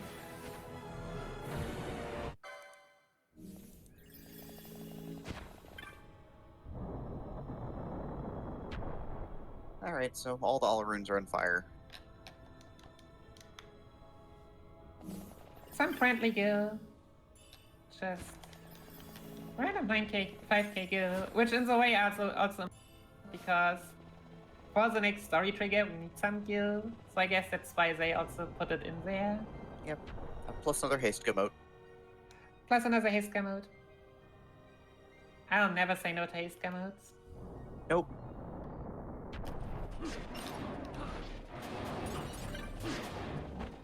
But yeah, fighting some more enemies here, cause good experience. Yeah, zombie knights are worth 800 a pop, which is not bad at all at this point in the game. Yeah. Maybe you just get 3 like that and one-shot all of them.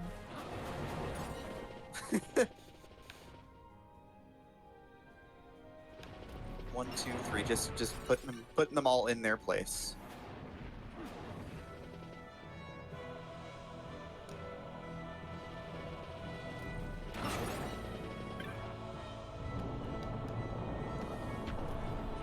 So yeah, this area here with a lot of doors is important for some like side boss, but we don't care. To get through with the main game, we can just run straight through. I might have to Alexa Panello during this fight. It's like I usually need to, but 120 MP still isn't an amount I want to heal yet. We should probably set it up. I think. Yep, here's Ironman. Yeah, we want also to get an Alexa here. The bubble mode. Which moving around is kind of for free because he runs away when dividing any to wherever we are.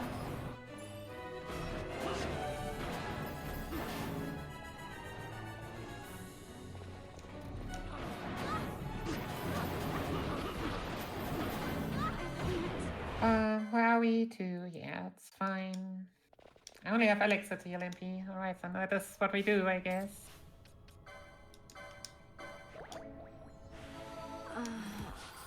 Because we most certainly want to use a float mode. Because if you don't have a float mode, like, this corridor has a lot of traps, and they hurt. Yeah, and we really don't want that. Like, it'll save us a lot of time and resources. Yeah, like you can get through, I would usually I would not have just so that I can see them, but it's just not something you want to do if you can avoid it.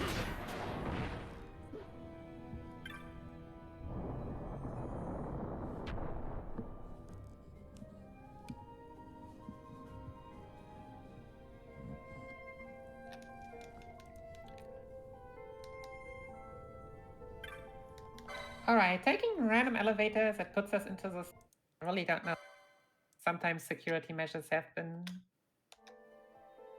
made. Coming up next is, yeah, just a bit of fetch quest cutscene stuff. So if you want to plug something, now's a great time. All right, well, let's see here. So for Legend of Legaia 2, we do have some nicknames for Bid Wars coming up. If you want to name Kazan, Sharon, or yeah, if you want to name Kazan or Sharon, then that's totally fine. If you want to decide Avalon's demise, you can pick normal slashes, full power mystic arts, or point card. None of those have any bids right now, so if you're a big Legend of Legaia 2 fan, then you can put it towards that. You can also pick the nicknames of Lang, Maya, and Ain, if you wish to do that. There's also, on Friday, we're going to have a Learning with Liz segment, and she can teach people either Crystal's Ponytail, Darkened Sky, a Richard Scarry game, Rice Star, or Wiz and Liz. So if you want to pick any of those games, just donate there with the big donate button and put it towards one of those.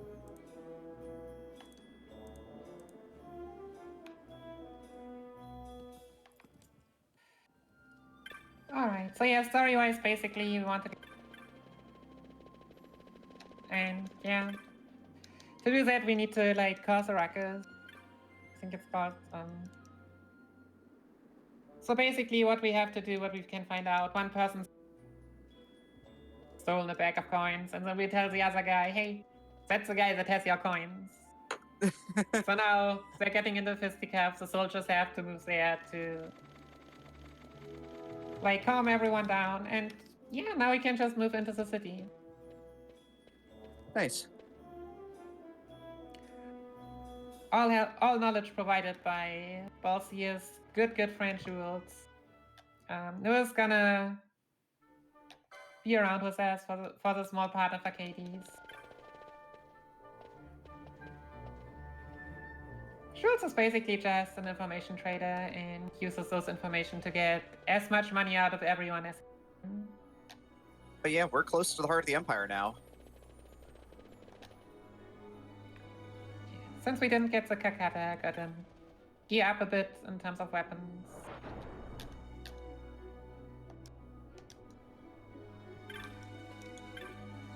Also of note, of course, is that, this is a very, a very well split up town between, based on your social standing, so...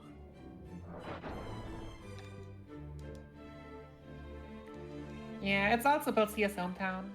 Yep. So he just moves off. Now Jules tells us that we had to meet him somewhere. But we need shops to get there. Yep. And so we need to do a small side quest. Are we gonna break in someplace?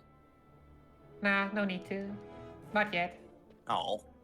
I mean, we are planning to go into Dracula laboratories through the main entrance. Wait, we're gonna go through the front door somewhere in this video game? That's weird. That's what the plan is. The front door, you say?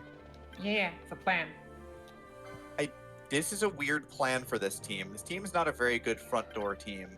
They're really about, like, going through the sewers.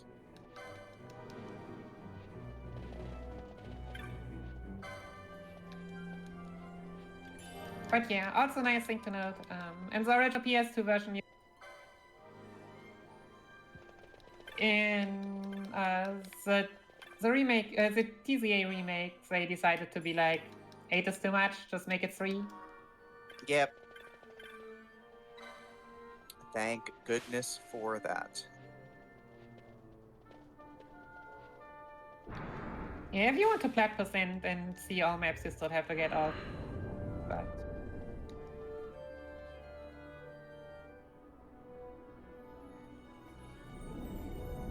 so yeah, finally ending up in Chernobyl, like the place for the even better people. We meet up with Percy, who was like, "Great that you're also fine." Yep. Because we apparently took way too long. I mean, we had to get 3 weird wood blocks to get up here. Yeah. Like, basically, the whole plot is that, you know, there are these weird wood blocks that they give you that have value, and they denote your social standing. Yeah, and surprise, our goal failed. Front door's blocked. They somehow knew that we were here, we were coming, and they really don't like us here, because, yeah, he is the son of the big boss of Dracula Laboratories. Yep. Dr. Sid. Yeah, so your friend sells you out, because having your friend sell you out is a thing that happens in this game. Yeah. He was just selling the information, not giving us a job to give us.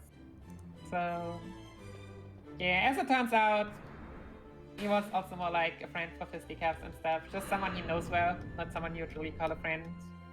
Yeah. But for some reason, he apparently thought it's fine to rely on such a person.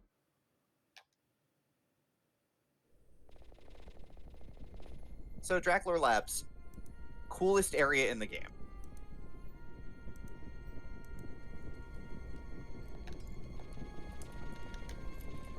Like, playing this casually, this is sort of the big ending of this particular segment of the game. But we got to break in here because we need to stop them from. We need to stop the Empire from using this technology to, destroy everybody.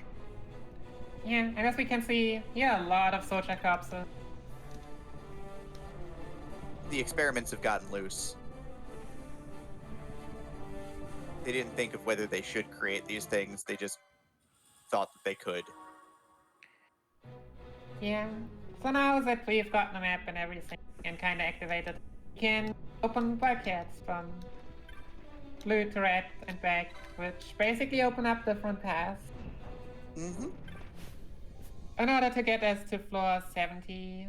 Also, did I mention I like Farag? Farag is a good spell. We still one-shot casual soldiers with it. Yep.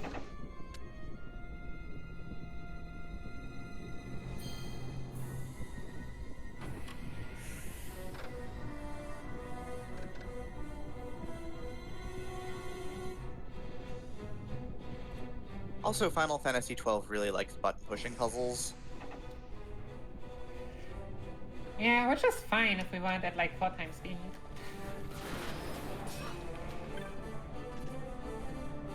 But yeah, I mean, what would an RPG be without puzzles?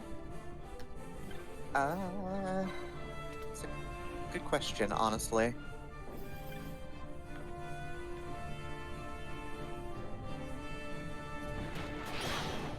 Oh yeah, also soldiers, just like Dragon, for example, earlier, have magic blocks, so sometimes they just, the spells just don't hit. But you have enough MP to do it twice.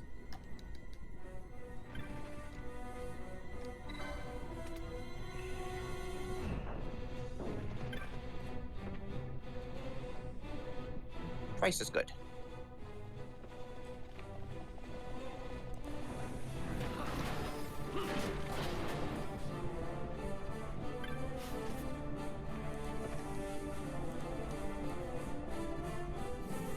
Yeah.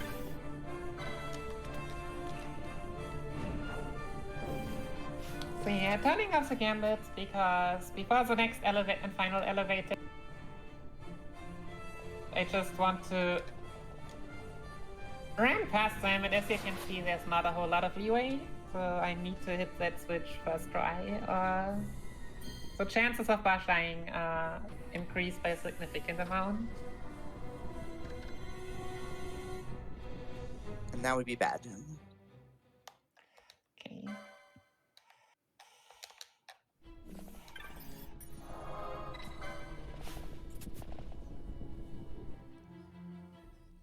Gonna patch up real quick there.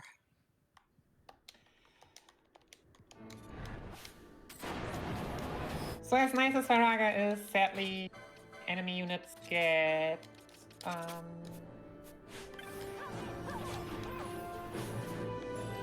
reflect, so can't do more than one Faraga. Always hiding behind your toys. Also, he really wants these two chests. One is a haste gamut and one is a holy. Haste gamuts we have already. We know what it does. Holy mode we'll see in action. 2 bosses after this. It's really good for one particular thing. Oh yeah. So yeah, Sid himself was immune as long as his like small robots were still there. So Berserk character get its full value out, but it's still best to just keep her Berserk. Also because the gambits line up that way. Whenever Ash is not Berserk, she casts Faraga. Yep. And so Dr. Sid does his best Star Ocean 3 impression there.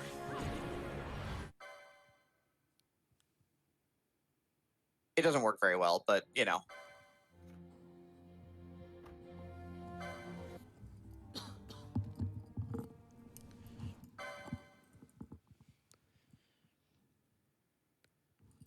Got a $20 donation from Linalia. We have an anonymous $50 donation, a $35 anonymous donation, and a $30 donation from Leggy Starscream. None of them left any comments, but thank you so much for your generosity. It's all going to a great cause.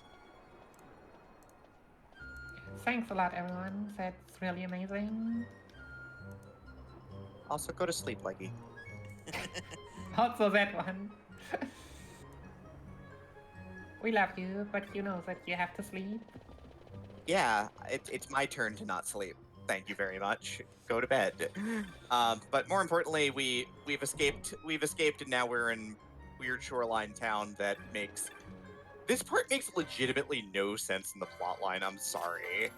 Well, we need another town. That's This is fair. kinda like our last town with one new awesome item.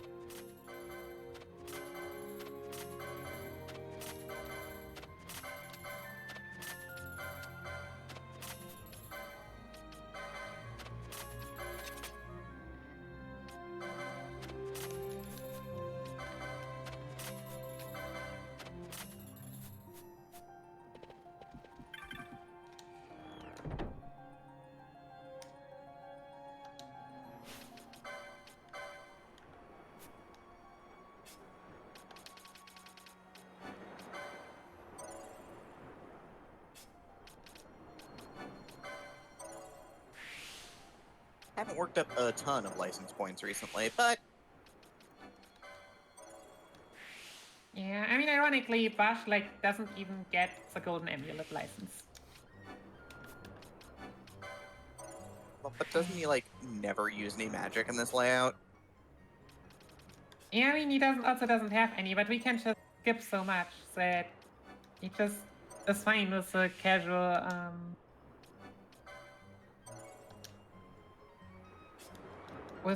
LP he gets. That's fair.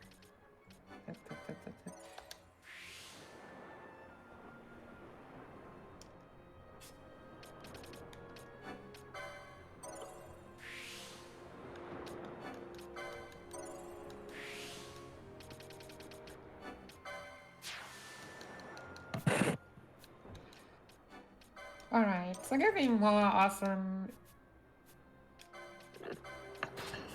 Ah, dang it. What's wrong? I sold the Kikuichi Manji. Oh, that's not good. Yeah, small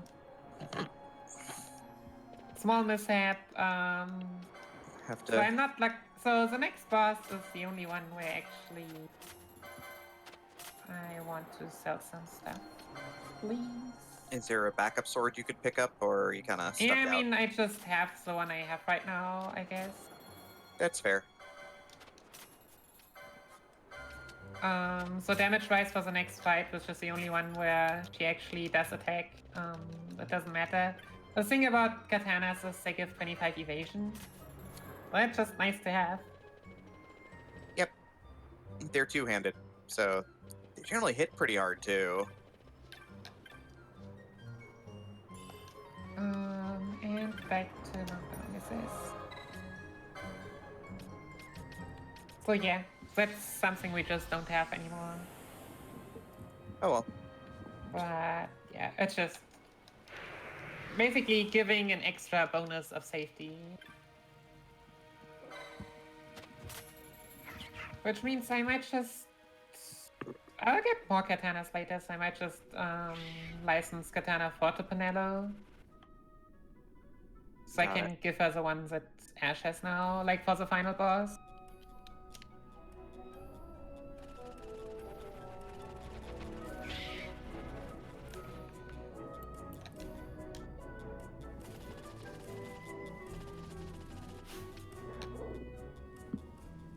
Alright, trap. More trap.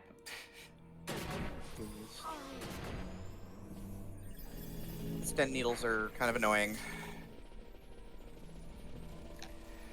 But those in this area are at least not deadly. I mean, we are plenty healthy at this point, at least, which is kind of nice, but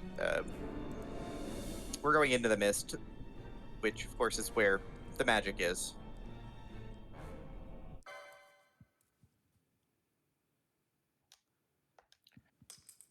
Alright, using a haste camo.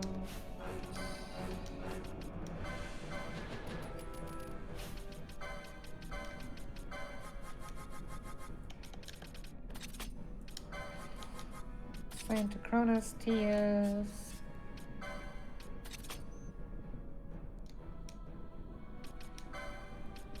And we need a bit stronger healing, and this is gonna be attack.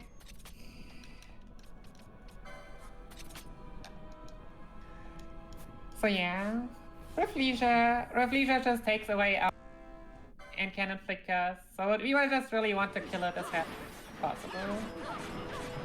Yeah. This fight can be a wild roadblock for casual players, just because if you don't come in knowing what's going to happen, it gets bad.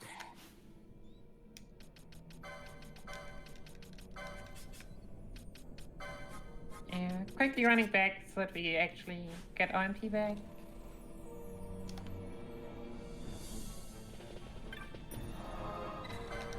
Wait a second.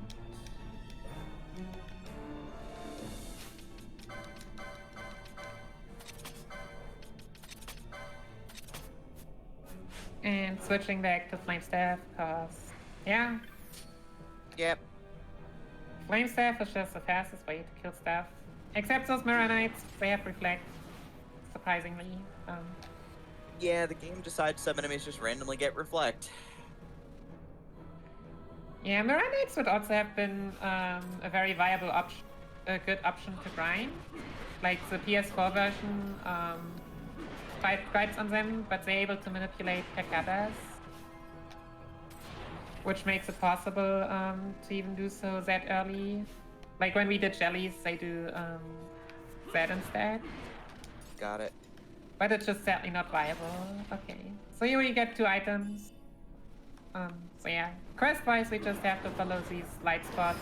The pictures that shows where to go.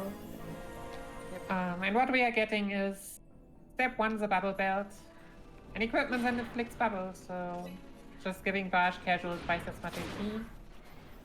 And I always get sent to this direction. I don't know, this is just the 3rd run in a row. There are 5 of these altars here. I just need to get to the exact other direction to get the Defender, which is a nice weapon upgrade for Barsh. Yep. The bubble belt, since it inflicts the bubble status, also gives you immunity to disease. Disease is the status effect I was alluding to earlier, but it does come into play in the end game. It is a status effect that instead of taking damage to your hit points, you take damage to your maximum hit points as long as you have the status effect. This of course means that if you die with disease, you need to clear the disease before you can be raised up. Well, you can be, but you will be raised at 1 HP. Yep. Which is great because you'll die instantly when something looks at you funny. Also, I really wanted to show off how we are killing the one dinosaur in here. It just did it faster than I could the camera. I only saw like the number of 1,700 XP and 2 LP. I was like, thanks game. Oops. So one required summon in the game, you summon Belial and he punches the door for you.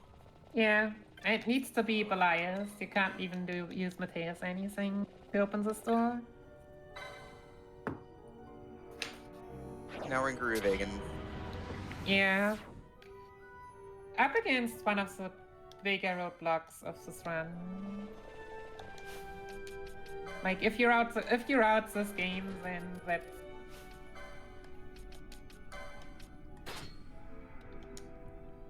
one of the bosses that you really have to look out for.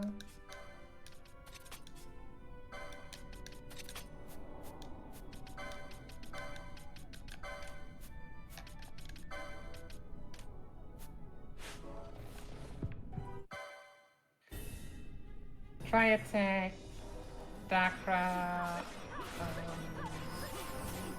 Okay.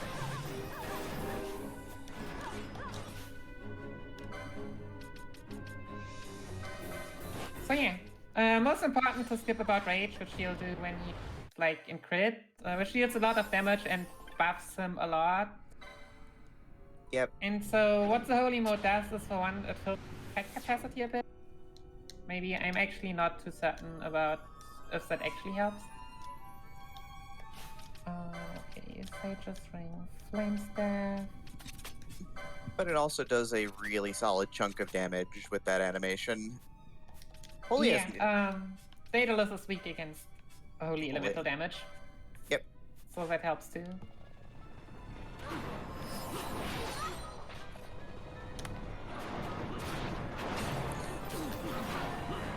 So yeah, we are finally in Hero Wagon now. Yep. Gotta hit some switches, Also, that's kind of how things go. Yep. Otherwise, just gonna set these behemoths on fire real quick because we need the 1,300 experience points at this point. it's just at this point safer to do so. Yep. Come over here, please.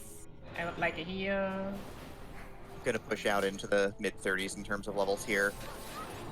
No, actually not anymore, but... Nope. So now that we have hit every switch, we just try to make a run. Yep. These But enemy...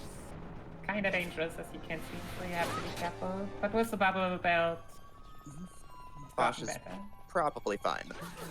Yeah, the enemies here, there's a lot of AoE casters. You're seeing Darkroot going off here. There's also enemies that inflict the sap status, which just rapidly drains out your health. So yeah, we are coming across 3 switches. We actually only need... but yeah, notably, they are Vivians. They are called. They are basically Malboros. And they are just as annoying as Malboros just are. Let's just stop here to get another safety heal. Yep. First putrid breath. Yeah, that's a lot of... Oh. Yep. One of the worst hunts in this game is, I believe it's... I forget if it's... what the exact title of it is. It's like King Marlborough. And actually I killed exactly so few enemies that, like the Mithril Golems that you see around the switches, where he spawned. Nice!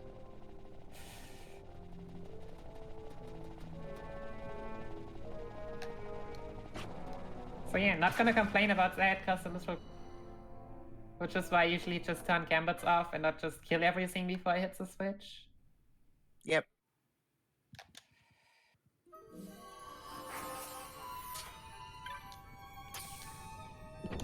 Alright.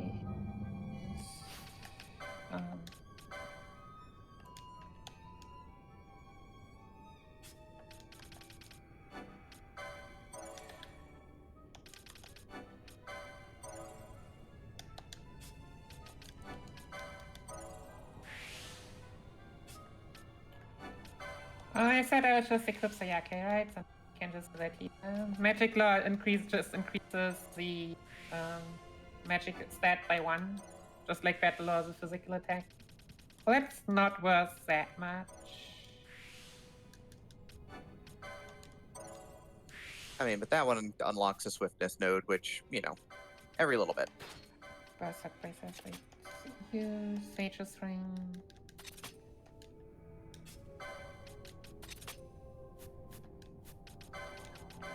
Getting additional healing, cause the upcoming boss Tyrant can be annoying. Oh yeah. And Dispel on.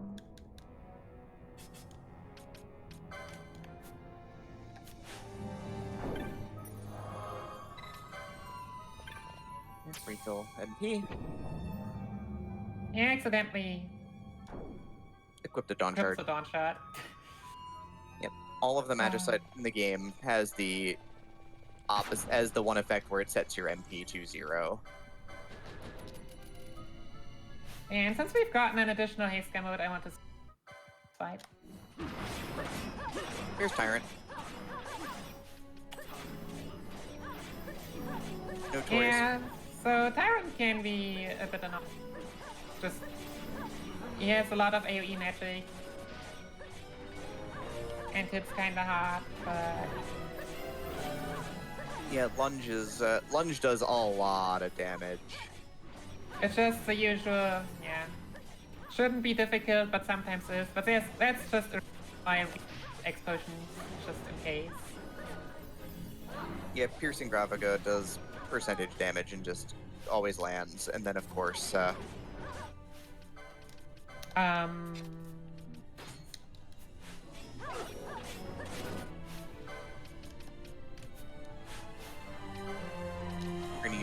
we're gonna use weight here just to safely get the Phoenix down off here because Yes.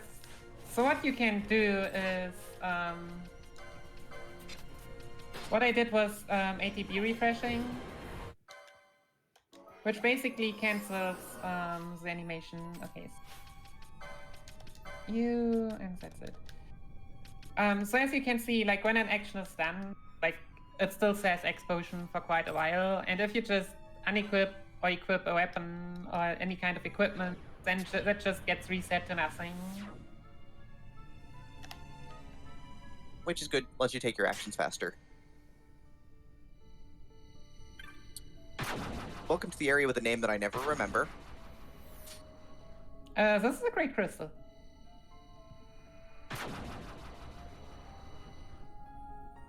And these dudes are really, really not fun. Nope. They have an instant kill attack. Which just inflict a lot of annoying stuff.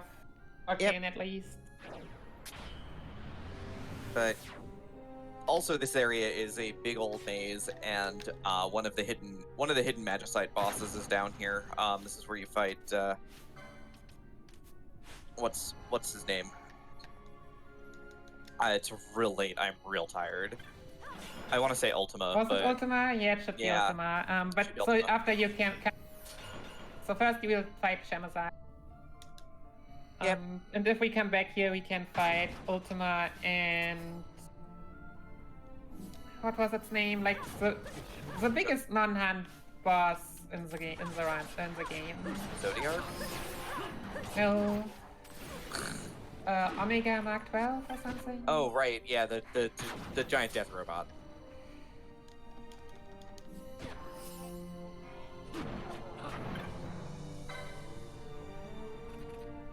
So when you come back, that's like really, really late game content. Yep. Last of game, right? But yeah, giant nonsense maze.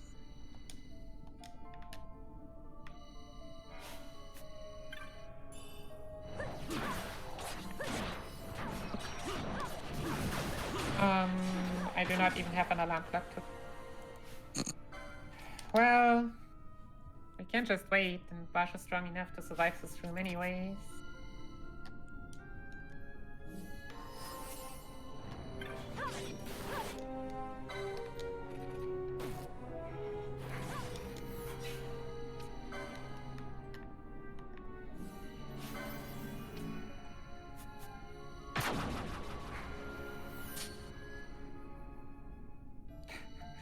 Oh, random enemy casting randomly death. Oh, Bosch just randomly dying. This Yeah, area it's is fine. literally no fun. The difference is, so like, if your main character dies, if they don't get revived fast enough, then you like get that message that you have to switch it. If your healers are fast enough, then they just basically instantly come back, and you really don't care too much. Yep.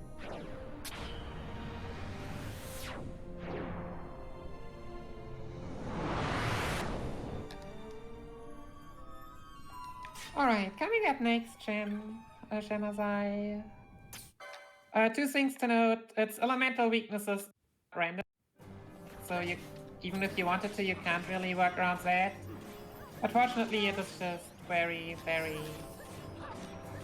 slow. So even though it hits really hard, Ash getting casually one-shot by Flare, Oops. you just have the time to completely heal up before the next attack comes. Yeah, so just gonna hammer away. Just randomly dies to shock there. Pinello. Ooh. And also, all its spells are single target. Yep. So yeah, we pick up another haste mode. The other one is the reverse mode. We just heal all the time with magic. It's just not that helpful. Nah. Also, shock is like, I think the highest DPS spell in the game because the animation is so short. It's very well possible. As opposed to Flare or Scourge, which both have fairly extensive animations.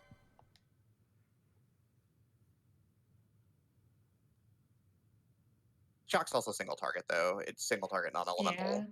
Sadly, it's still not strong enough. Like, we get one shock mode relative, but we don't really have a place to use it.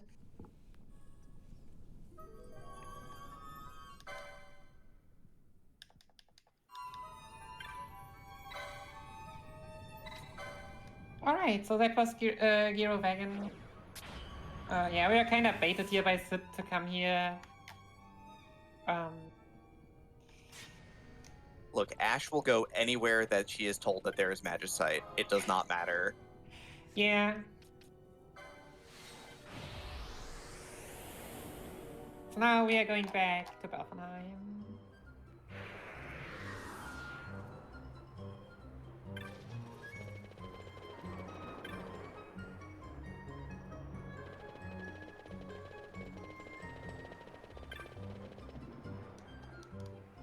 I can't believe a Final Fantasy game is a Princess Bad Decision Maker simulator. Someone has to make the bad decisions. It's not going to be Pinello.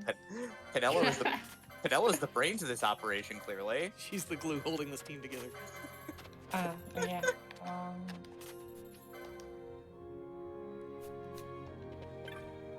Okay, I would like some 3 Book of Organs.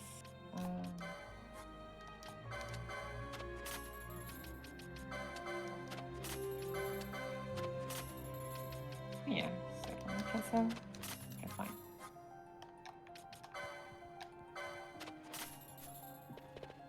So yeah, selling some more stuff in order to get another katana. Big part of that katana is that it's actually wind elemental and not. Mm-hmm. Which, considering how the boss is coming up, like a lot of them are weak or strong against wind, is kind of relevant. And then selling some more for more X potions we want to buy. I don't even know if we have any left. Tyrant did not go that well.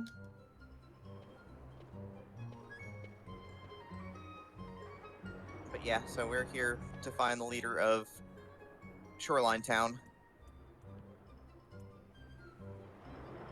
Yeah, basically finding the leader Radis. Who is, surprise, surprise, also Sky Pirate and also ship. Which we are gonna use.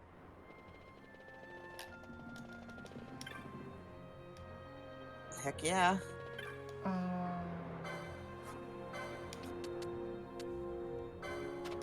Should just get more stuff. Just gonna reload on inventory just for safety here. Well, it's a marathon, you can't have too much safety. You can never have too many X potions and Phoenix Downs in this game.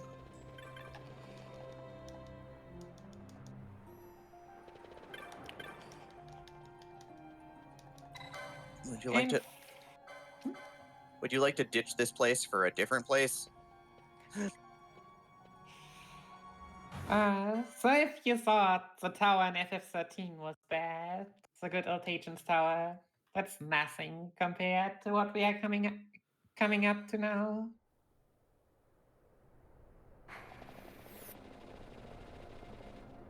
We're almost there, though.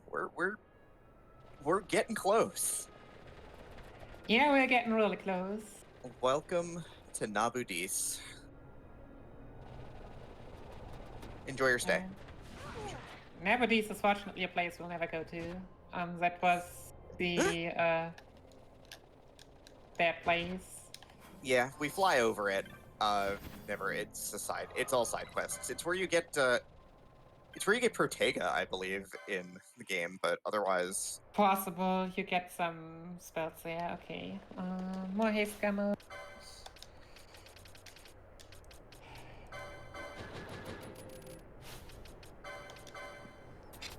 right. This is the Ritterana Cataract, isn't it?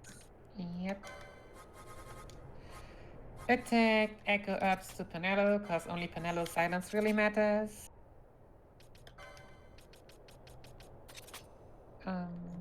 First to Serum and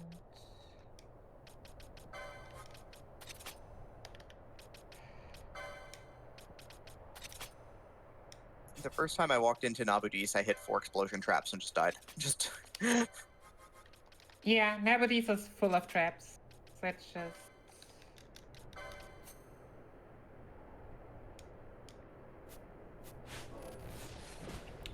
alright, and welcome to Hydro. Hydro is also kinda annoying.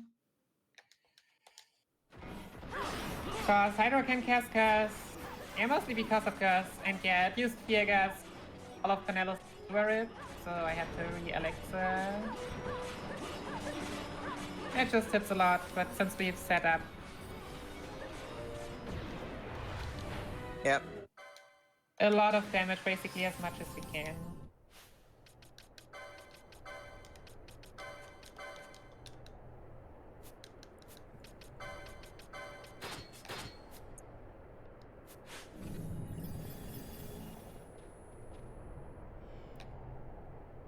We get through pretty okay-ish, I'd say. Yeah, that went very well.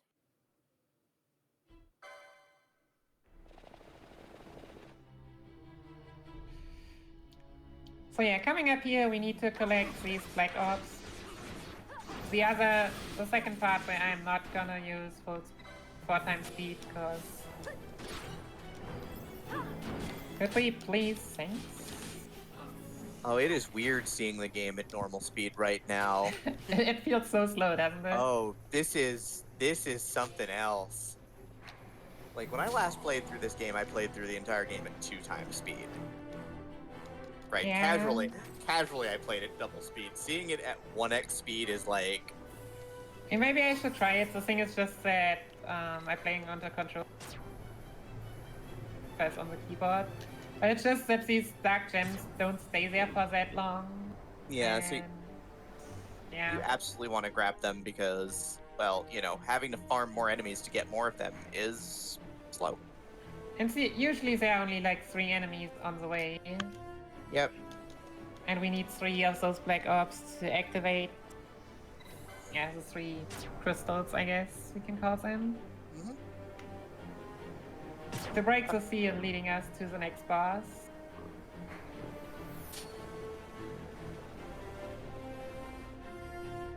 Yeah, there's the last one chasing us right now, but we don't care.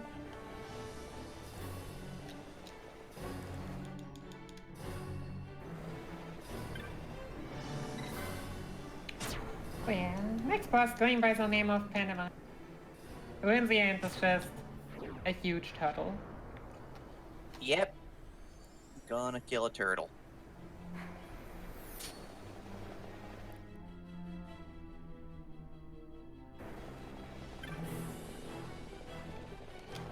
Oh yeah, right. Oh, could we not sing? We got Fear Guards, so we only have one. Should be fine.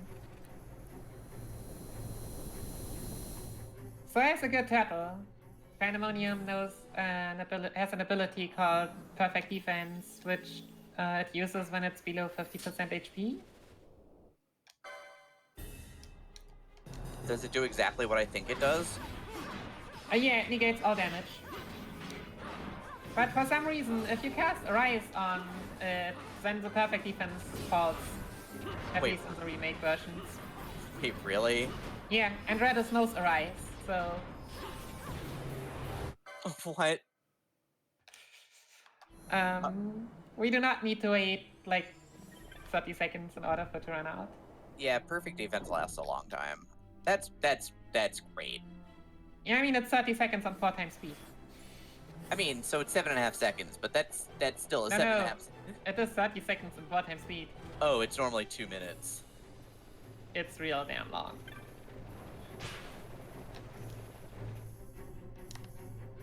Okay, filling up on MP.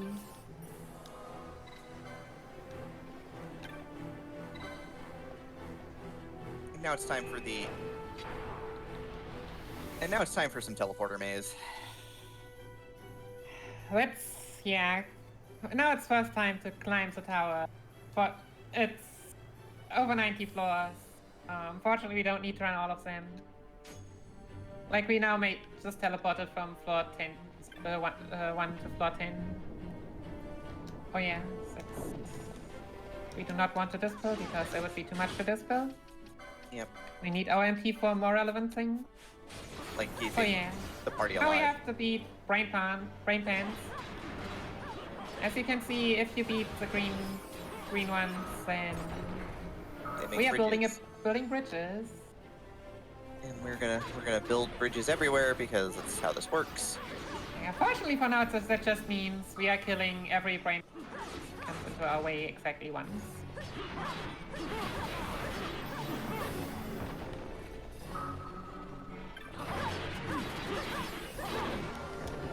And Getting yet- the Dragon Helm just because it's there. It's a small magic great for bar.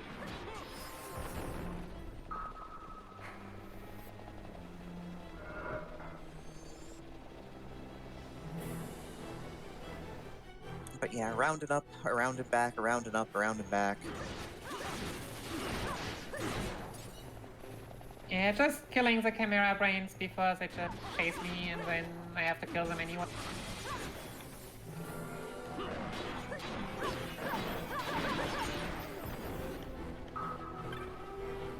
Lots of great abilities on the Chimera Brains too, multiple hitting attacks and, you know, the ability to turn you to stone or just cast AoE magic. The ability to turn to stone comes actually from the Chimera brain, but they have countdown, which gives doom. Ah. Which we also don't like. But yeah, that's also why increase my stock of gold needles in between, because yeah, I have had Flash getting petrified here and not being able to cure it. Like Isuna cures like petrifying, but once they actually turn to stone, Isuna doesn't work anymore.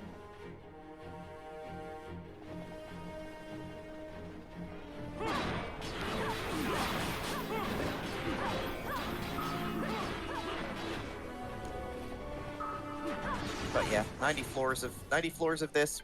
Not the largest dungeon in terms of floor numbers in a Square video game.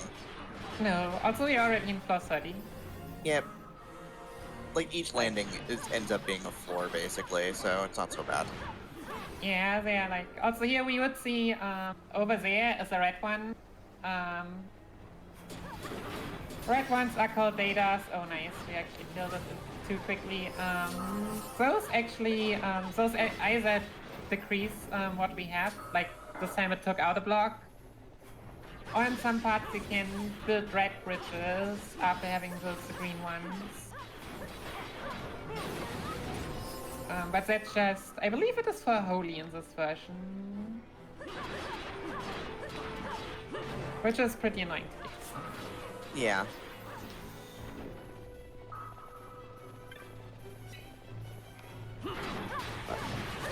Continuing along our way. No, no, no, no, no, no, no, no, no, no, no, no, no, no, no.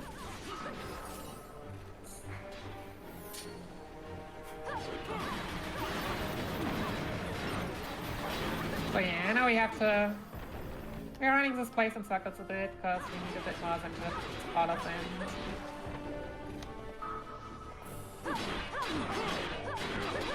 If you listen closely, you can actually hear like the pieces of the bridges being built. One more.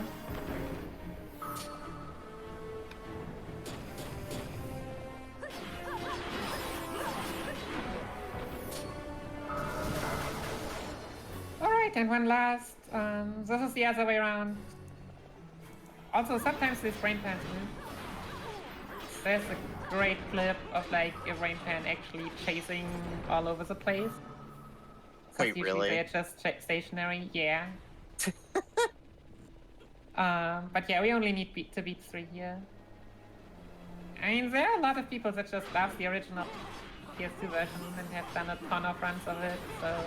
Yeah. Basically everything that can happen will happen at some point. Video games are cool. And also birds are jerks. And birds are jerks. We're playing an RPG. And also our team is just not made to fight birds.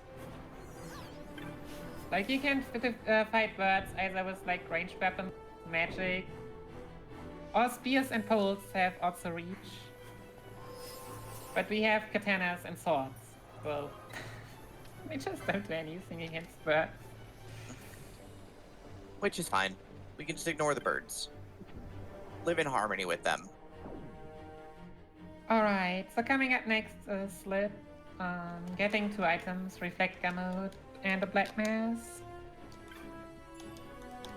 Optimize, GA, Sage's Ring and Flame Staff. The thing about Slit is weak against fire damage. Oh, And- we're really good at that. Yeah, we are really, really good at that. It doesn't cost us anything, and because it feels so satisfying, we do not have a damage cap, so I expect some 5-digit numbers. Yeah, Alright. 12K, 11K. And that fish is down.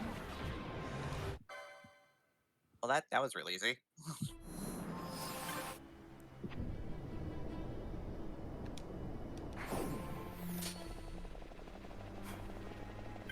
So we flash some flame. We're on level 60 now.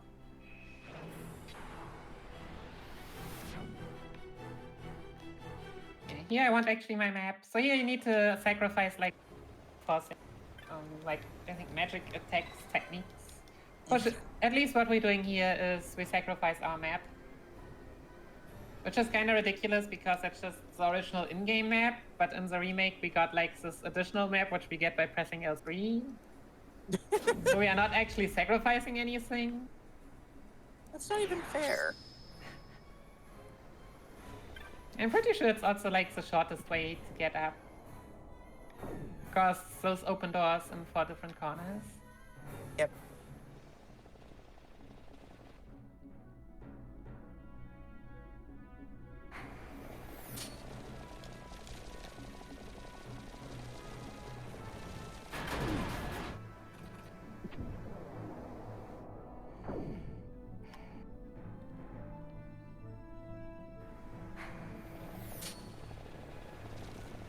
So yeah, first floor, two floors here are really nice. Just allow us to run through because the enemies here are not that free anymore.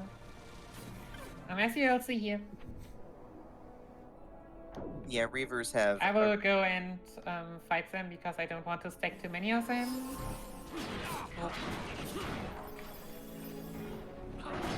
You know, again, like any endgame enemy, Reavers have a really nice mix of AoE abilities. Smite of Rage hits incredibly hard. But fortunately, what's this place? Wow, there too. Has a full facade, so basically we just need to talk to the wall, and the wall is gone, and it's a really nice shortcut. Nice. Saving a lot of time and troubles.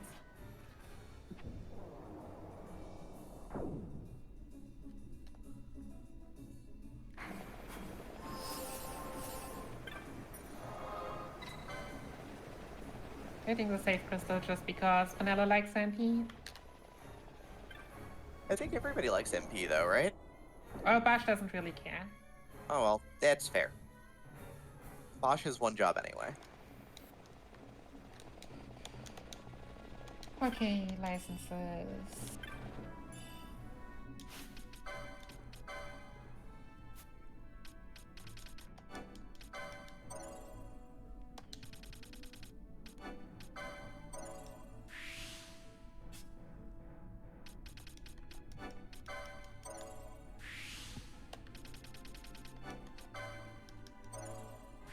So here we got two of our late game, one of our two, which is the Muramasa. Cossack prices. Oh nope, this is Sage's ring.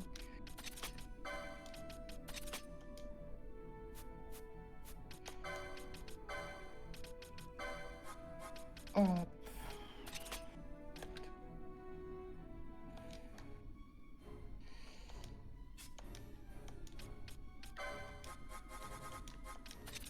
Setting up some gambits for the future already.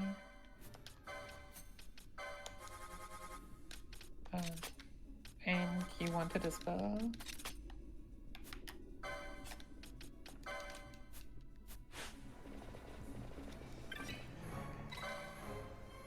So yeah, Muramasa, non-elemental. Like also one of the reasons why I use Samurai is because at night, because those are the two weapons we get for free in this tower. Yep. So yeah. Here's Fenrir. Fenrir is quite a pushover. You can get a Muramasa earlier in the game, sort of.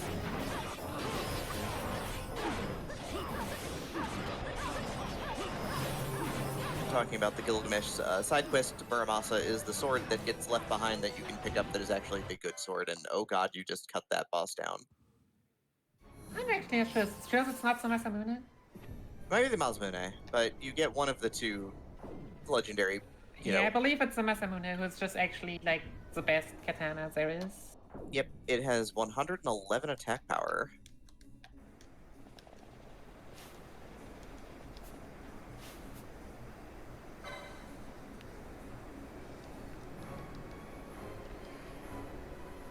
Okay, so here activating, like basically getting the crystal back, which we activate, get our map back, and activates this elevator, and hopefully not getting anti-troll. So sometimes there is just a big blue blob, an anti running around here, which is out for blood.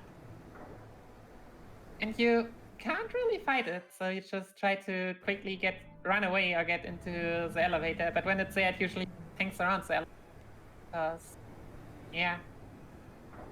Yep, that's how it goes. But floor 67, making some progress here.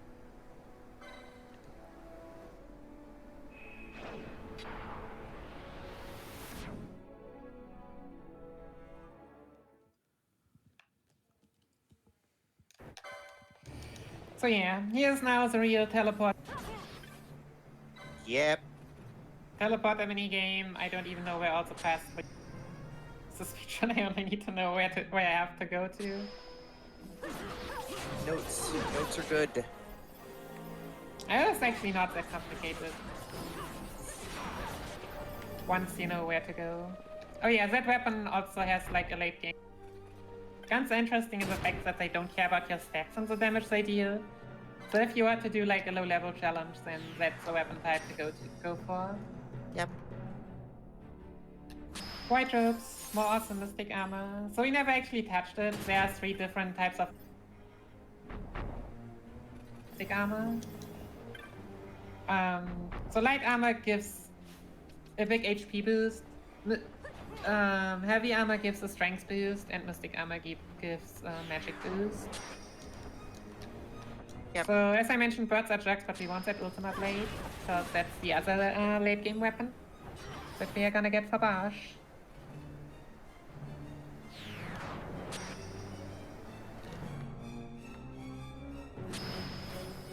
Okay, running at the right here so that we don't get traps that would petrify all characters. Okay, tower, no tower.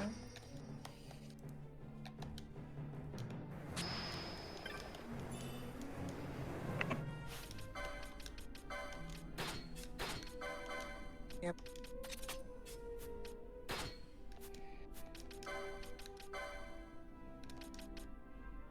Oh yeah.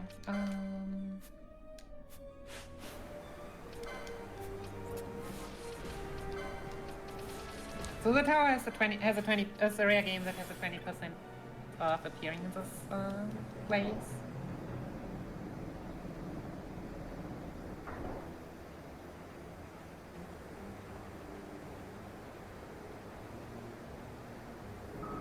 Which you can run to the elevator. Or in ICGS I was actually killing it. I haven't gotten it that often now with this route in TZA. Just like rage killing it because we can. Because it's there. Yeah. It is time for the elevator boss. Yep, Hashmo. The Earth boss. Which is why I would like another float mode. Craigshire is like the weakest of the jar spells, but if you can completely ignore it, then why go through the trouble? Yep. Like, they're also all jar spells inflict a status effect, and slow is just the most irrelevant. Yeah.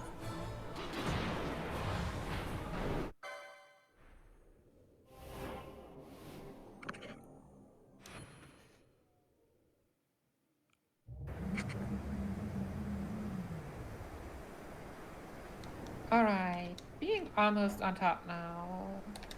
Almost there.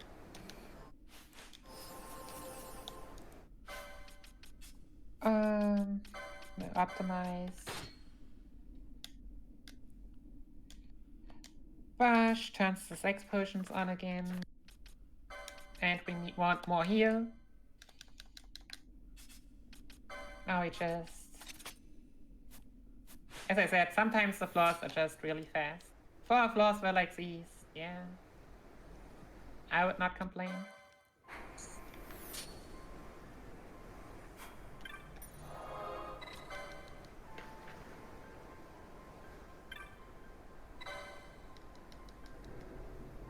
So yeah, we are heading to the top where Sid is waiting for us.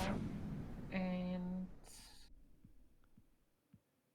also a friendly dude called Gabran. So Gabran's is Bash's brother. Who kinda did all the annoying stuff that Bash takes the blame for. But most importantly for us, if Bash was now in this fight, this cutscene here would be a lot longer. Hear me, Bash. Which is why we just took him out. Killing the Kingslayer will win you back Yep. your honor. So Gabrant's gonna do his thing right now. Your name was forever So stained now we with can blood. just put him back in.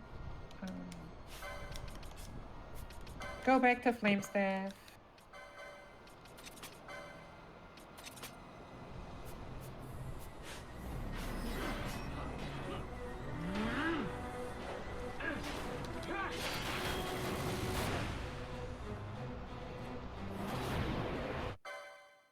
And then you light him on fire.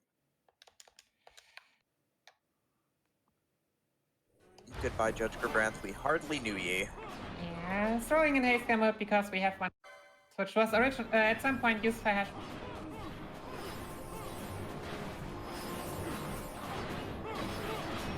And yeah, so this fight usually is pretty easy. There are just two things to look out for. One is if, like, both Sid and Femfrit do the animation attack. And the second is the silent status that Femfrit can inflict. This is kinda annoying. But yeah. Now that you say scam mode for a few fights, and it's just always been a lot cleaner. Yep.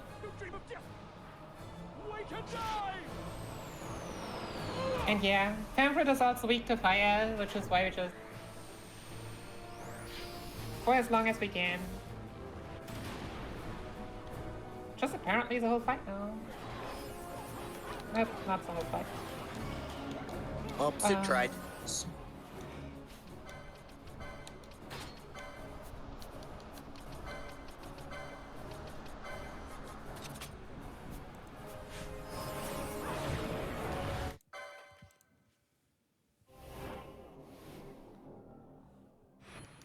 But yeah, that was it. Yeah, so this was now the... ooh, counting. 1, 2, 3, 5th summon, I believe. There are 12 in total in the... the other are just in different places, optional. Yep. So what you might not know as a casual player, the final boss, the Undying, actually gets stronger with each summon you get.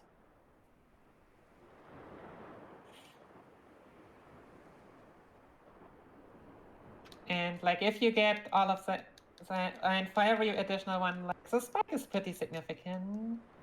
Yep. Of course, of the plot that we're looking at here, of course, is that they realize that something has happened at the top of the cataract there. Ash ends up makes her call up there. She ends up making the decision. And she well, play the game, you'll find out. Go ahead. Alright, let's get some safeties just because we can.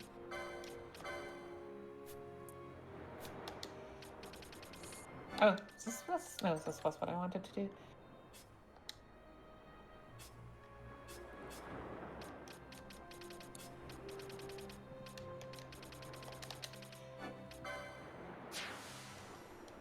Just a bit more HP, because that never hurts.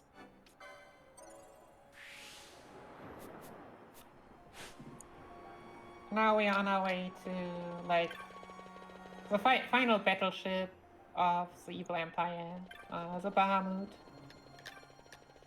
Bahamut is back, just in a different form. Yep. Or shape, yes. Once you go there, you cannot go back. Some of the plot decisions in this game are very odd, and the Bahamut is a very odd plot decision at the end of the day. I'm not gonna lie, this part feels a little tacked on in the plot line after the end of the cataract and everything, and how, you know, it all kind of goes down. It all of a sudden is like, oh yeah, by the way, you should probably take down the judges. It's like, all right. Yeah, I mean, the story really doesn't feel like the strong point of the game. Like everything else, like to me, there's just no perfect Final Fantasy, and it's like I really love but the story is kind of something yeah. It's held together by taking the screen in a lot of spots, which is not great.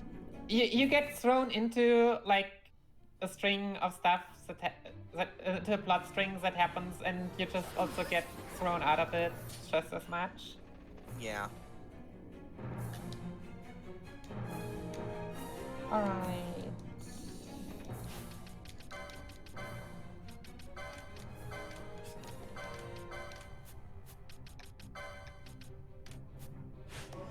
So it's time for Gabrans 2. Note that I set up the cursor on the menu. And what that does is after the cutscene, you'll start casting Renew, which heals into full again. So in order to prevent that, we want to throw a Reflector mode. But the timing for that is pretty tight. I shall not be defeated. So in what the cursor on Gambit does is, so usually when you press the menu button twice, then you open and close it. But if you have it on the menu button, well, then you just keep turning on and off the Gambits.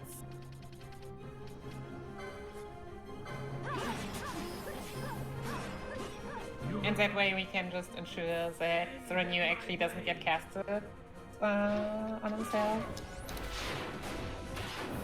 Also, he's off again. Yep. So he does this slashy sword thing. It doesn't kill anybody. Yeah, and his enrage with his like his critical state is way less active. And so just trample through Gabranth 2. Yeah, and now it's time for final boss Fane. 3 phases. I would say the second is the worst. That's fair. But also because we are really able to cheese the last one really well. Yeah, first one is pretty straightforward. The only problem maybe is that we hit him down so quickly that his 2 animation attacks happen relatively close back to back towards the end because of it. Moscow will again know order, For good and all, I shall bring also we your see Lhasa. futile attempts at rebellion Lhasa is to an just end. there, sometimes healing people, Yeah. What am I sometimes to do with taking a those who hit. would oppose me? But show them death.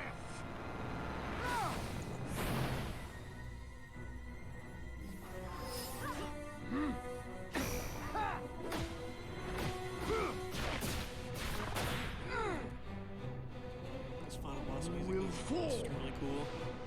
How it kind of weaves the themes of like the Empire and all the towns and stuff together. The music's fighting itself. Yeah, I mean, era-wise, FF12 was like one of the last games for the PS2, and they really brought out everything they could out of that console. And the remake just... It doesn't invent that much new, it just especially sharpens it. So it felt like new for us because we didn't get ICJS. Yeah, it's just... It's like if you take a game and just try to improve the things that were bad, which is basically all you want of a game that you've already enjoyed. Right. Enjoy shirtless buff Vayne here. He attains greater power by removing his shirt. Yeah, this is the random attack that sometimes happens, and most of the time hits cause reasons.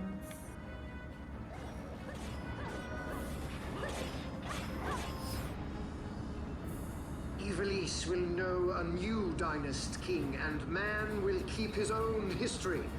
The tyranny of the gods is ended. We are their puppets no more. The Okay, freedom and now, for which because have we really want longed is to at get hand. in... The upcoming attack is really annoying. We just use bubble notes on Ash and because, yeah, on the last attack he does just like around 3.5, 3.8k damage.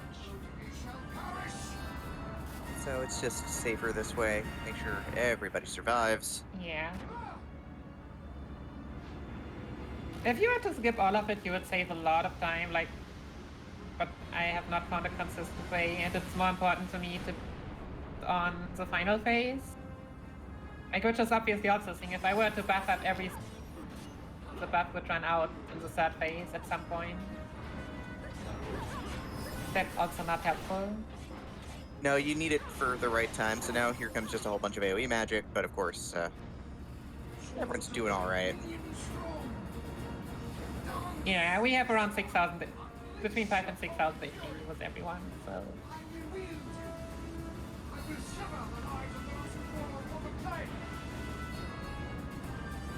So Vayne suplexes the sword onto you. I don't even understand.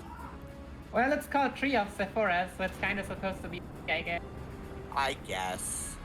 Does it make it better? Probably not. Not even close.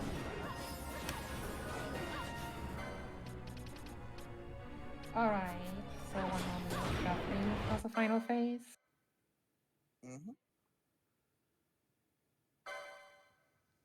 First step, dealing some damage.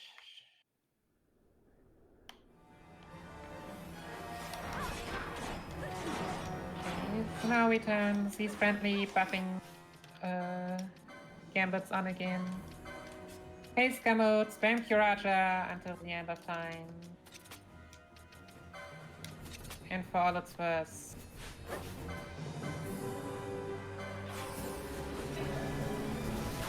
And Elixir Pinello. I just to be safe. totally jinxed myself. Good job, me. Oh no!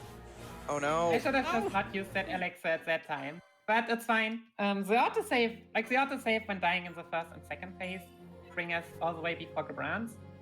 But on the third phase, we just end up Come here back to again. third phase. Yeah.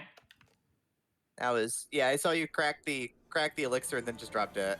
Just like, oh, that's It was like, the elixir is kind of optional, and which means I wanted to make it safer than usual. Obviously, that backfired.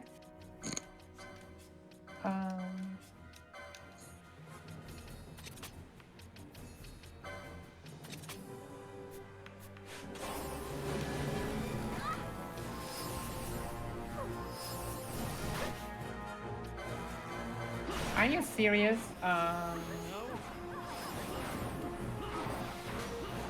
This is fine. Everything is fine. I hope. So yeah, the thing is that first he is immune to magic, then to physical, and then to everything. So we need to kill him by magic. He's already blinking red, so should be close time. So yeah, in this way we just out DPS him before he could get all this annoying stuff off. That's that, right? Yep, that's Final Fantasy XII. Yay. Hope you all enjoyed it. Thanks for letting me show the unlock. For that really great cause. Especially as a European, I might be kind of biased, but obviously a lot of things are going wrong in the US, and they also everyone there deserves their help. But seeing an international cause like the Malala Fund, it just feels even one stage more important to me.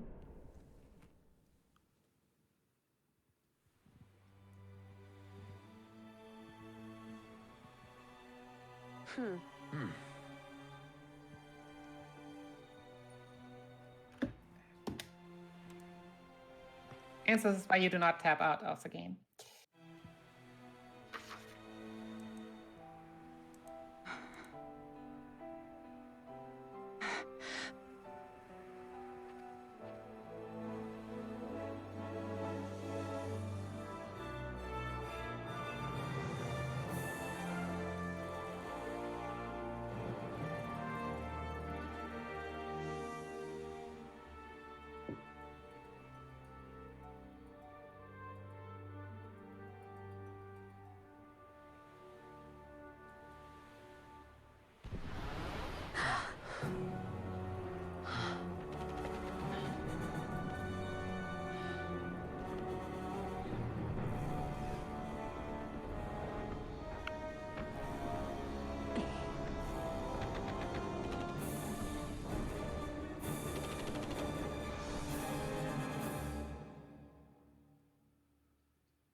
Well, can we fly? No fuel goes to the Glossair engines. Damn. Vaughn, you're in charge. I'm checking the engine room. Right. Fran, with me. Look! Bahamut's Glossair rings are stopping!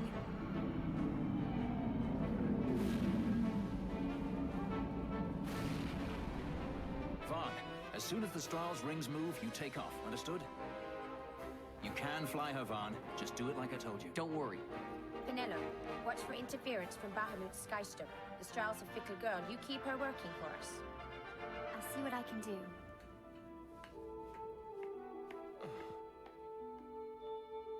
Bash, look after Larsa, will you?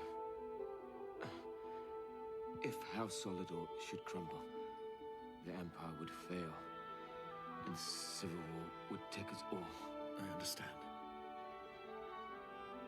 The Lord Larsa is our last hope.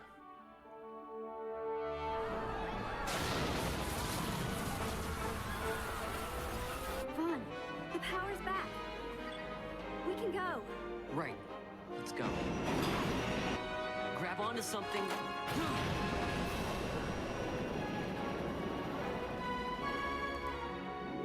Sir, it's the Stroll.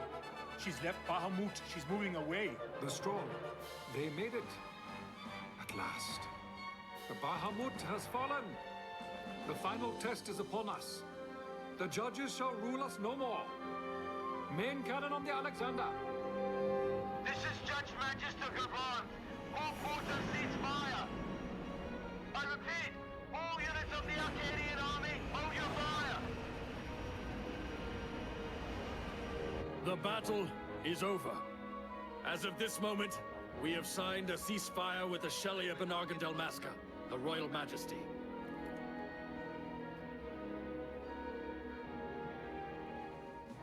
Attention, this is Larsa Farina Solidor. My brother Vane has died with honor in battle. The Imperial fleet is now under my command. Sir, your orders, sir. This is Ashelia Delmasca. The Lady Ash. Thank the gods you live. I confirm what Judge Magister Gabranth and Larsa Solidor have said here. Please stand down your attack. The war is over. Ivalice looks to the horizon. A new day has dawned. We are free.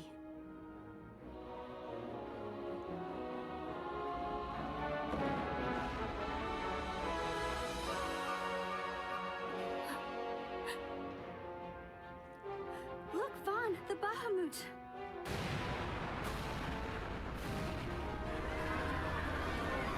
A message from the Alexander. Take it. Sir. This is Judge Sargabath, Captain of the Alexander, flagship of the 12th Damascan Fleet of the Arcadian Army. I address all ships in Rabanasta's airspace. The Bahamut must not be allowed to fall on the city of Rabanasta. We are preparing to ram her. Do not interfere. Madness. Should she fall, the paling will not hold, and all Rabanasta will be obliterated. All ships, concentrate your fire on the Alexander's remains once Bahamut is clear of the city. Hasty, aren't they? I think it's a little early to be throwing away our lives just yet. Balthier? Wait! Balthier, where are you?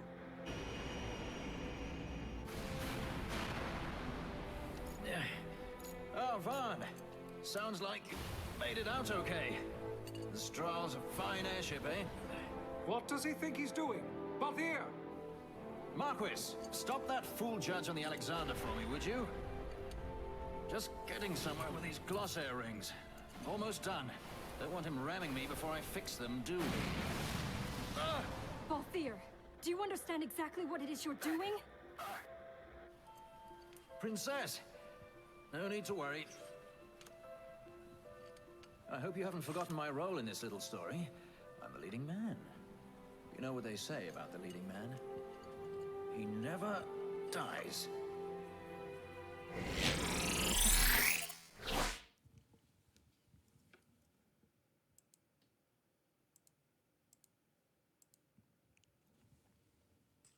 All right, thank you very much for that run of Final Fantasy XII, Nicky.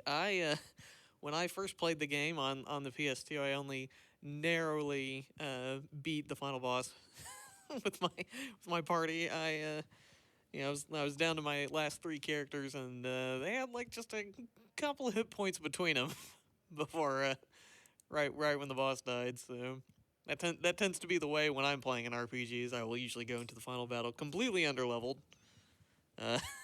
And have extreme problems. But anyway, this is Frost Fatales 2020. We are benefiting Malala Fund. The Malala Fund actually helps girls go to school. They get the education they need so they can reach their full potential. And speaking of which, actually, we're going to play a short ad for the Malala Fund and later Twitch. But stick around and we'll be right back.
All right, and we are back, and just letting you know of the incentives that we have. Sonic Mania Uninterrupted OST and Sonic Mania and Knuckles mode both need to be met. They both need $1,000 total, so get those donations in.